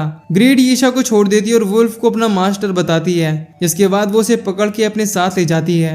ये देख ईशा दोरान से रिट्रीट करने के लिए कहती है। इसके बाद ईशा राउंड टेबल पर सबको वुल्फ और ग्रीड के बारे में बताते हुए कहती है कि ग्रीड उसे साउथ वेस्ट में ले गई है, जिसका मतलब है वो ड्रिटन टेम्पल पर गए हैं। दोरान वुल्फ पर फ्रस्ट्रेट था क्योंकि उसकी वजह से अब ये लोग हार रहे थे। इस दौरान सेंसे मेलोस को फीमेल मेलोस की हालत दिखाते हुए कहता है कि देखो वो इस वक्त दुख में है और उसे खुश करने का सिर्फ एक ही तरीका है और वो है उसके मास्टर वुल्फ को ढूंढना। इसके बाद ये दोनों सीधे वहीं आ जाते हैं उस छोटे से घर के सामने और उस घर का दरवाजा खटखटाते हैं। सेंसे अंदर उस लेडी से कुछ सवाल पूछने की बात करता है, पर अनएक्सपेक्टेडली दरवाजा खुलता है और सेंसे एक बूढ़ी औरत को देखकर हैरान रह जाता है। इधर ग्रीड वुल्फ को ड्रिटन टेम्पल पर ले आई थी और वुल्फ उसे यूरिको नाम से पुकारता है। दूसरी तरफ ईशा सबको बताती है कि यूरिको वुल्फ की स्टूडेंट हुआ करती थी और वो उसे ट्रेन किया करता था, लेकिन एक दिन अचानक उसने यूरिको को ट्रेन करना बंद कर दिया, जिसके बाद उसने ड्रिंकिंग हैबिट भी पकड़ ली। लेकिन अब सबसे इम्पोर्टेंट काम है वुल्फ को बचाना। इसके लिए वो डोरान से कुछ सोल्जर मांगती है, पर सोल्जर इनफ ना होने की वजह से डोरान इसके लिए मना कर देता है। पर दामा कहती है कि अनेते, मैं और नीर और सेंसे इस काम के लिए तैयार हैं। तभी सेंसे एंट्री लेता है और उसकी गोद में वही बूढ़ी औरत थी, जिसे देखकर अनेते का फिर से बीपी हाई हो जाता है। अब अगले दिन ये साउथ वेस्ट की ओर निकलने को तैयार थे, पर सेंसे ने दोरान से एक चीज की रिक्वेस्ट की थी जो अभी तक तैयार नहीं थी। इस पर दोरान कहता है कि जो चीज तुमने रिक्वेस्ट की है वो काफी अलग है, इसीलिए उसे बनने में वक्त लगेगा। अब यहाँ से निकलने से पहले तोरू इनके सामने आ जाता है, जो आते ही इनके पाँव में गिर जाता है और कहता है कि अगर नीर बॉस ना होते तो मेरी टिकट कट चुकी होती। अब मैं उस ऑर्फनेज का ख्याल रखता हूँ। ये सुनकर नीर काफी खुश होता है। तोरू इन्हें अपनी हेल्प ऑफर करता है और अपनी स्किल का यूज करके एक टाइगर को एक वैन में ट्रांसफॉर्म कर देता है, जिसके बाद सब उसमें बैठ जाते हैं। लेकिन सेंसे को वो बैठने नहीं देता और कहता है कि तू कहाँ आ रहा है पनौती, तूने मेरे चावेस को मारा है। इसके बाद तोरू और बाकी सब जाने लगते हैं। तामा और अनेते वैन को वापस मोड़ने के लिए कहते हैं, पर वो मना कर देता है। खैर वो बूढ़ी औरत सेंसे से कहती है कि वो भी उसके साथ वुल्फ के लिए चलेगी, इसके लिए सेंसे राजी हो जाता है। इसके बाद ये सब आ जाते हैं ड्रिटन टेम्पल पर, जहाँ पर यूरिको ने सारे प्रीस्ट को घायल कर दिया था और समझ जाते हैं कि वुल्फ और यूरिको यहीं पर हैं। अंदर जाने पर इन्हें वुल्फ सामने बंधा हुआ मिलता है। ये लोग यूरिको से वुल्फ को छोड़ने के लिए कहते हैं। इसके बाद वो कहती है मेरा नाम यूरिको है, एक बाहरी दुनिया से आई लड़की जिसे वुल्फ ने ट्रेन किया, पर अब मैं फॉलन एंजल ऑफ ग्रीड हूँ। ये सुनकर ये लोग समझ जाते हैं कि उसे हराना आसान नहीं होने वाला। इसके बाद यूरिको अपनी स्किल का यूज करके स्केलेटन्स को समन कर लेती है, जिसके बाद वो उन पर हमला कर देते हैं। तामा, अनेते और बाकी लोग उन्हें एक एक करके डिस्ट्रॉय करने लगते हैं, पर ये लोग कम होने का नाम ही नहीं ले रहे थे। ईशा उससे इस सब के पीछे और उसके इविल बनने की वजह पूछती है, जिस पर यूरिको बताती बताती है कि जब वो इस दुनिया में टेलीपोर्ट हुई तब वुल्फ ने उसे ट्रेन किया ताकि वो अपनी स्किल को फुल पोटेंशियल पर यूज कर पाए और डीमन लॉर्ड को हराए। सब कुछ सही जा रहा था, लेकिन एक दिन रिटर्न टेम्पल पर एक और लड़की हिकारी टेलीपोर्ट होकर आई। इसके बाद वुल्फ ने उस पर ध्यान देना छोड़ दिया और हिकारी को ट्रेन करना शुरू कर दिया। यहाँ तक कि अब हिकारी उसके लिए वो टॉपर बन चुकी थी जो डीमन लॉर्ड को हराएगी। मुझे ये सब देख इतना बुरा लगा कि जेलसी की वजह से मेरी स्किल पूरी तरह से अनलॉक्ड हो गई और मैंने हिकारी को अपनी पावर का यूज करके मार डाला, और अब मैं सेम चीज तुम लोगों के साथ भी करने वाली हूँ। वुल्फ ये देखकर सबको यहाँ से भाग जाने के लिए कहता है, लेकिन सैंसे अपनी सवारी जो उसने डोरान से मांगी थी उसके साथ एक हीरोइक एंट्री मारता है और मेलो से उस बूढ़ी औरत को लाने के लिए कहता है। यूरिको उसे देखकर हैरान थी क्योंकि ये बूढ़ी औरत हिकारी थी। सैंसे कहता है, मैंने तुम्हारी छोटी बहन के बारे में सब कुछ लिख लिया है, बस तुम्हारे हिस्से का पार्ट बाकी है। ये जान के बाकी लोग हैरान रह जाते हैं कि ये दोनों बहन हैं। हिकारी यूरिको को रोकने की कोशिश करती है और कहती है कि तुम ऐसी बिल्कुल भी नहीं हो, तुम्हें ये सब करने की जरूरत नहीं है। पर यूरिको कहती है कि मैं तुमसे नफरत करती हूँ, तुम्हारी वजह से मैं कभी आम लड़कियों की तरफ बाहर नहीं जा पाई और ना ही स्कूल, इसीलिए जब मैं यहाँ आई तो मैं खुश थी, मैं जो चाहे यहाँ कर सकती थी, पर तुम यहाँ भी आ गई और मुझसे सब कुछ फिर से छीन लिया। इसके बाद यूरिको हिकारी को मारने ही वाली होती है, लेकिन तभी सैंसे बीच में आ जाता है और कहता है कि चलो मुझे मेरे नॉवल के लिए अपनी कहानी बताओ। पर यूरिको को उसका इंटरफेरेंस अच्छा नहीं लगता और वो उस पर अटैक कर देती है, लेकिन वुल्फ बीच में आकर उस अटैक को अपने ऊपर ले लेता है। इसके बाद उसकी आधी बॉडी बूढ़ी होने लगती है। सैंसे वुल्फ से कहता है कि ज्यादा हीरो बनने की कोशिश मत करो, तुम्हारा मेरी नोवेल में कोई काम नहीं है। इतना कहकर वो यूरिको की तरफ बढ़ता है, जिसके बाद यूरिको अपनी स्केलेटन सोल्जर की मदद से उसे घायल कर देती है। पर सैंसे उससे कहता है कि मैं एक राइटर हूँ और तुम मुझे वो सब बता सकती हो जो तुम सच में फील करती हो। यूरिको अपनी कहानी शुरू करती है और हमें पता चलता है कि हिकारी अक्सर बीमार रहा करती थी और यूरिको को उसकी फादर की एब्सेंस में उसका ख्याल रखना होता था। उसके पिता भी हिकारी पर ही ज्यादा ध्यान देते थे, जिससे वो अपने आप को लेफ्ट आउट या कहीं अकेला फील करने लगी थी। वो अक्सर खिड़की के बाहर लड़कियों को स्कूल जाते देखती थी। एक दिन वो स्कूल ड्रेस पहनकर बाहर घूमने के लिए गई और जब वापस लौट कर आई तो उसके फादर उस पर इतने गुस्सा थे कि उन्होंने उसे स्लैप कर दिया, क्योंकि हिकारी की हालत बहुत ज्यादा खराब हो गई थी। इसके बाद वो बाहर भाग गई जहाँ ट्रक ने उसे हिट किया और वो इस दुनिया में आ गई और यहाँ आकर भी उसने अपनी बहन को हर्ट किया। इसके बाद वो अपने आप को इस सब का जिम्मेदार बताते हुए कहती है कि मैं एक अच्छी बहन नहीं हूँ बल्कि ग्रेडी हूँ। इस पर सैंसे कहता है कि किसी की अटेंशन पाना कोई ग्रीड नहीं है। तभी हिकारी यूरिको को गले लगा लेती है और उससे माफी मांगती है कि उसकी वजह से उसे कितना कुछ सहना पड़ा। इसके बाद सैंसे हिकारी को इस दुनिया में आने की असली वजह यूरिको को बताता है कि कैसे उसके जाने के बाद हिकारी अकेली और मुरझाई सी रहने लगी क्योंकि उसकी बहन उसके पास नहीं थी। हिकारी ने उसके बिना जीने की उम्मीद ही खो दी थी, जिस वजह से उसका भी ट्रक उनके साथ एनकाउंटर हुआ और वो भी ड्रिटन टेम्पल पर टेलीपोर्ट हो गई। ये जानकर यूरिको की आंखों में आंसू आ जाते हैं कि वो उसके बारे में कितनी गलत थी। वुल्फ यहाँ अपनी गलती का भी एहसास करता है, क्योंकि जब हिकारी यहाँ टेलीपोर्ट हुई तब यूरिको अपनी बहन को देखकर काफी खुश थी क्योंकि वो अब बीमार नहीं थी। पर हिकारी को जब पता चला कि वो डीमन लॉर्ड को हराने के लिए अपने आप को ट्रेन कर रही है तो उसने वुल्फ से रिक्वेस्ट की कि वो उसे ट्रेन करे ताकि इस दुनिया में यूरिको को अपने लिए जितना चाहे उतना वक्त मिले और वो खुश रहे। अगर वो चाहता तो ये सब होने से रोक सकता था। खैर अब सैंसे अपना पार्ट प्ले करता है, जिसके बाद उसकी नोटबुक चमकने लगती है और टेलीपोर्टेशन प्रोसेस शुरू हो जाता है। वुल्फ ये देखकर समझ जाता है कि ईशा इसी चीज के बारे में बात कर रही थी। खैर यूरिको की स्किल का असर खत्म हो जाता है। इसके बाद हिकारी, वुल्फ और बाकी सब फिर से ठीक हो जाते हैं। यूरिको, वुल्फ और बाकी सबसे माफी मांगती है, जिसके बाद दोनों सिस्टर फिर से वापस अपनी दुनिया में लौट जाती हैं। इधर ड्वार्फ्स फिर से जीतने लगते हैं और दुश्मन को पीछे खदेड़ देते हैं। इस तरफ मिलर पोप को बताता है कि कैसे सैंसे ने फॉलन एंजल ऑफ ग्रीड को वापस उसकी दुनिया में भेज दिया है। ये सुनकर पोप काफी खुश होता है और कहता है कि उसे ऐसे ही किसी सेवियर की जरूरत थी। इधर सब कुछ सही जा ही रहा था कि तभी fallen angel of misery Sengoku आ जाता है, पर वुल्फ सबको पीछे हटने के लिए कहता है और कहता है कि मैं इससे निपट लूंगा और टोर्नेडो मैजिक का यूज करता है। पर सेंगोकू की आर्मर के सामने टोर्नेडो कुछ नहीं कर पाता। तोरू भी मौका देखकर पीछे से अटैक करता है, पर आर्मर एक बैरियर बना लेता है जिससे वो भी कुछ नहीं कर पाता। तामा कहती है कि मैंने पहले भी एक को हराया है तो इससे भी मैं ही निपट लेती हूँ। इसके बाद वो अपना किंग फैंग यूज करती है, लेकिन सेंगोकू उसके अटैक को आराम से रोक लेता है और कहता है कि अटैक तो काफी इंप्रेसिव है पर तुम्हें और एक्सपीरियंस की जरूरत है। इसके बाद वो उसे मारने के लिए अपनी स्वॉर्ड को समन करता है, लेकिन एन वक्त पर नीर अपनी स्वॉर्ड से उसके अटैक को रोक लेता है, जिससे सेंगोकू की स्वॉर्ड चकनाचूर हो जाती है। सेंगोकू उसकी तलवार देखकर काफी इंप्रेस हो जाता है और कहता है कि अपने आप को ट्रेन कर ले बच्चे, मैं फिर से वापस लौटूंगा। होगा। इतना कहकर वो वापस लौट जाता है। तामा और तोरू ये देखकर काफी इंप्रेस हो जाते हैं कि उसने एक फॉलन एंजल को रिट्रीट करा दिया। अब दोरान और उसकी आर्मी जीत चुकी थी, इसीलिए दोरान सबके लिए पार्टी थ्रो करता है। दूसरी तरफ सच्चान इनके कैसल की ही तरफ आ रही थी। सेंसे भी मेलोस को मोटिवेट करता है और कहता है कि हमने मिलकर उसके मास्टर वुल्फ को बचाया है, तो अब शायद वो तुम्हारे प्रपोजल को एक्सेप्ट कर लेगी।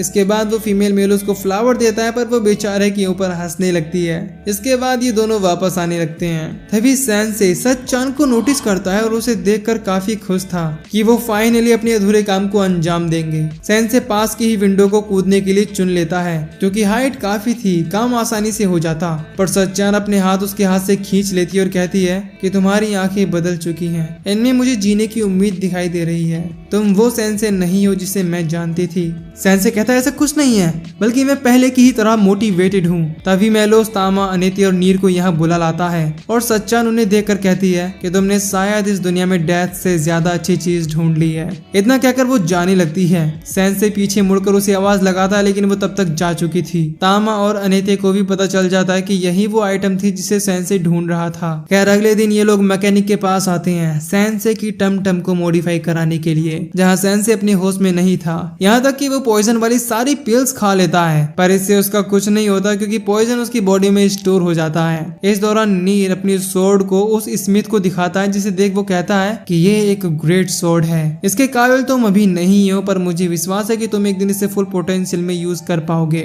स्मिथ सेंसे के व्हीकल में कॉफिन को फिट कर देता है, जिसके बाद वो गाड़ी को लेकर भाग जाता है। सब उसके पीछे भागते हैं ताकि वो अपने साथ किसी और को ना ले डूबे। इधर सच्चान वापस लौट आती है और काफी खुश दिखाई दे रही थी। ये एक साथ राउंड टेबल पर बैठते हैं और बारटेंडर कहता है कि अब 7 में से सिर्फ हम 5 लोग बचे हैं। फिर सच्चान बारटेंडर से कहती है कि सेंसे के पास वाकई ऐसी पावर्स हैं जो हमारे खिलाफ ओवर पावर्ड हैं, इसीलिए मैं उसके लिए एकदम सही ओपोनेंट हूँ। इस पर बारटेंडर कहता है मुझे हमारी क्वीन से यही उम्मीद थी। इधर अनेते, तामा और नीरू से ढूंढते ढूंढते अगले टाउन में आ जाते हैं। तभी एक विलेजर आता है जो कहता है कि ये विलेज ऑफ हेल्ड है, जहाँ हीरो ने डार्क लॉर्ड से फाइट की थी, और ये वो स्टैचू है। उसे देखकर तामा कहती है कि इसे देखकर ऐसा लग रहा है कि हीरो उससे डरकर भाग रहा है। विलेजर गुस्से में कहता है कि ऐसा कुछ नहीं है, दरअसल एक अजीब सा इंसान अपनी हायाबूसा लेकर इधर से गुजरा था, जिससे ये स्टैचू ऐसी हो गई। ये सुन ये लोग समझ जाते हैं कि सेंसे इधर से होकर निकला होगा। वो विलेजर टनल की तरफ इशारा करते हुए बताता है कि वो उस तरफ गया है, पर मुझे विश्वास है कि वो जल्द ही वापस लौट आएगा, क्योंकि इस टनल को पार करने के लिए उसे 3 टेस्ट पास करने होंगे जो सीधे परियों की फॉरबिडन जगह में लीड करते हैं। इधर सेंसे अपनी हायाबूसा लेकर सीधा चले ही जा रहा था कि तभी उसे आवाज आती है कि वो वापस लौट जाए। ये सुनकर वो हायाबूसा में लगे अपने कॉफिन में सो जाता है, जिसके बाद इसके सामने एक एक करके 3 स्पिरिट आती हैं 3 टेस्ट लेने के लिए। पहली ताकत का टेस्ट, दूसरी उसकी बुद्धि का टेस्ट और तीसरी स्पिरिट का टेस्ट। लेकिन दोरान के किंगडम में बनी है हायाबूसा एक एक करके सबको रास्ते से हटा देती है। टेक्निकली वो टेस्ट में पास हो जाता है, जिसके बाद वो परियों के फॉरबिडन प्लेस पर पहुंच जाता है और लैंड करता है सीधे वहां जहां हर किसी ओताकू का सपना होता है। सेंसे कहता है लगता है फाइनली मैं स्वर्ग पहुंच गया। तभी यहाँ क्वीन के 2 पर्सनल गार्ड इलुलु और सोलुलु आते हैं और उसे वहां से हटने के लिए कहते हैं, लेकिन सेंसे जाने अनजाने में इस अपॉर्चुनिटी का पूरा फायदा उठाता है, जिसे देख वो दोनों उस पर गुस्सा करते हैं। खैर क्वीन अपना नाम ओवेरिस बताती है और कहती है कि मैं यहाँ आने वाले को अपनी प्रोटेक्शन से ब्लेस करती हूँ, और यहाँ तक सिर्फ 2 लोग ही आ पाए हैं, पहला स्टेच्यू वाला हीरो और दूसरा खुद सेंसे। हालांकि वो हीरो डीमन लॉर्ड को हराने में नाकाम हो गया था। ओवेरिस उसे देखकर पहचान जाती है कि उसे एस्चे ने ब्लेस किया है, जिस पर सेंसे कहता है कि ये अनलिमिटेड जहरीली पिल्स उसी ने ब्लेस की हैं। ओवेरिस उसे इस दुनिया में शांति लाने की एडवाइस देती है। इस पर सेंसे उसे अपनी और सच्चान की कहानी बताता है कि कैसे उसकी सोलमेट सच्चान ने उसे छोड़ दिया, इसीलिए उसे अब इस दुनिया की शांति और पीस से कोई मतलब नहीं है। पर ओवेरिस कहती है कि जर्नी के अंत में उसे सच्चान फिर से वापस मिल जाएगी। ये सुनकर सेंसे को थोड़ा सुकून मिलता है। इसके बाद ओवेरिस उसे एक सीटी से ब्लेस करती है, जिसे वो जरूरत पड़ने पर बजाएगा तो फेयरीज उसकी मदद करेंगी। इधर इन्हें लग रहा होता है कि सेंसे शायद अब जर्नी को कंटिन्यू नहीं करेगा। इस धुआंधार एंट्री के बाद वो हीरो वाली स्टैचू पूरी तरह से बर्बाद हो चुकी थी। इसके बाद सैन से सीटी बजाकर सोलुलू को समन करके उस स्टैचू की मरम्मत करने को कहता है। सोलुलू क्वीन से कहती है कि सैन से ये सब करने के लिए उससे समन नहीं कर सकता, पर क्वीन कहती है कि अच्छे से मेहनत करना, स्टैचू पहले की तरह नई जैसी लगनी चाहिए। बेचारी सोलुलू इसके बाद मजदूरों की तरह काम में लग जाती है। इस तरफ पॉप को उम्मीद है कि सैन से फिर से इस दुनिया में शांति लाएगा और दूसरी तरफ बारटेंडर को लगता है कि वो विनाश का कारण बनेगा। इसी के साथ ये एनीमे यहीं पर खत्म हो जाता है। तो दोस्तों उम्मीद है कि इस एनीमे का सीजन 2 भी आए। बाकी अगर तुम लोगों को मेरी एक्सप्लेनेशन पसंद आई है तो वीडियो को लाइक और चैनल को सब्सक्राइब कर लो। बाकी मिलते हैं अगली वीडियो में। Subscribe.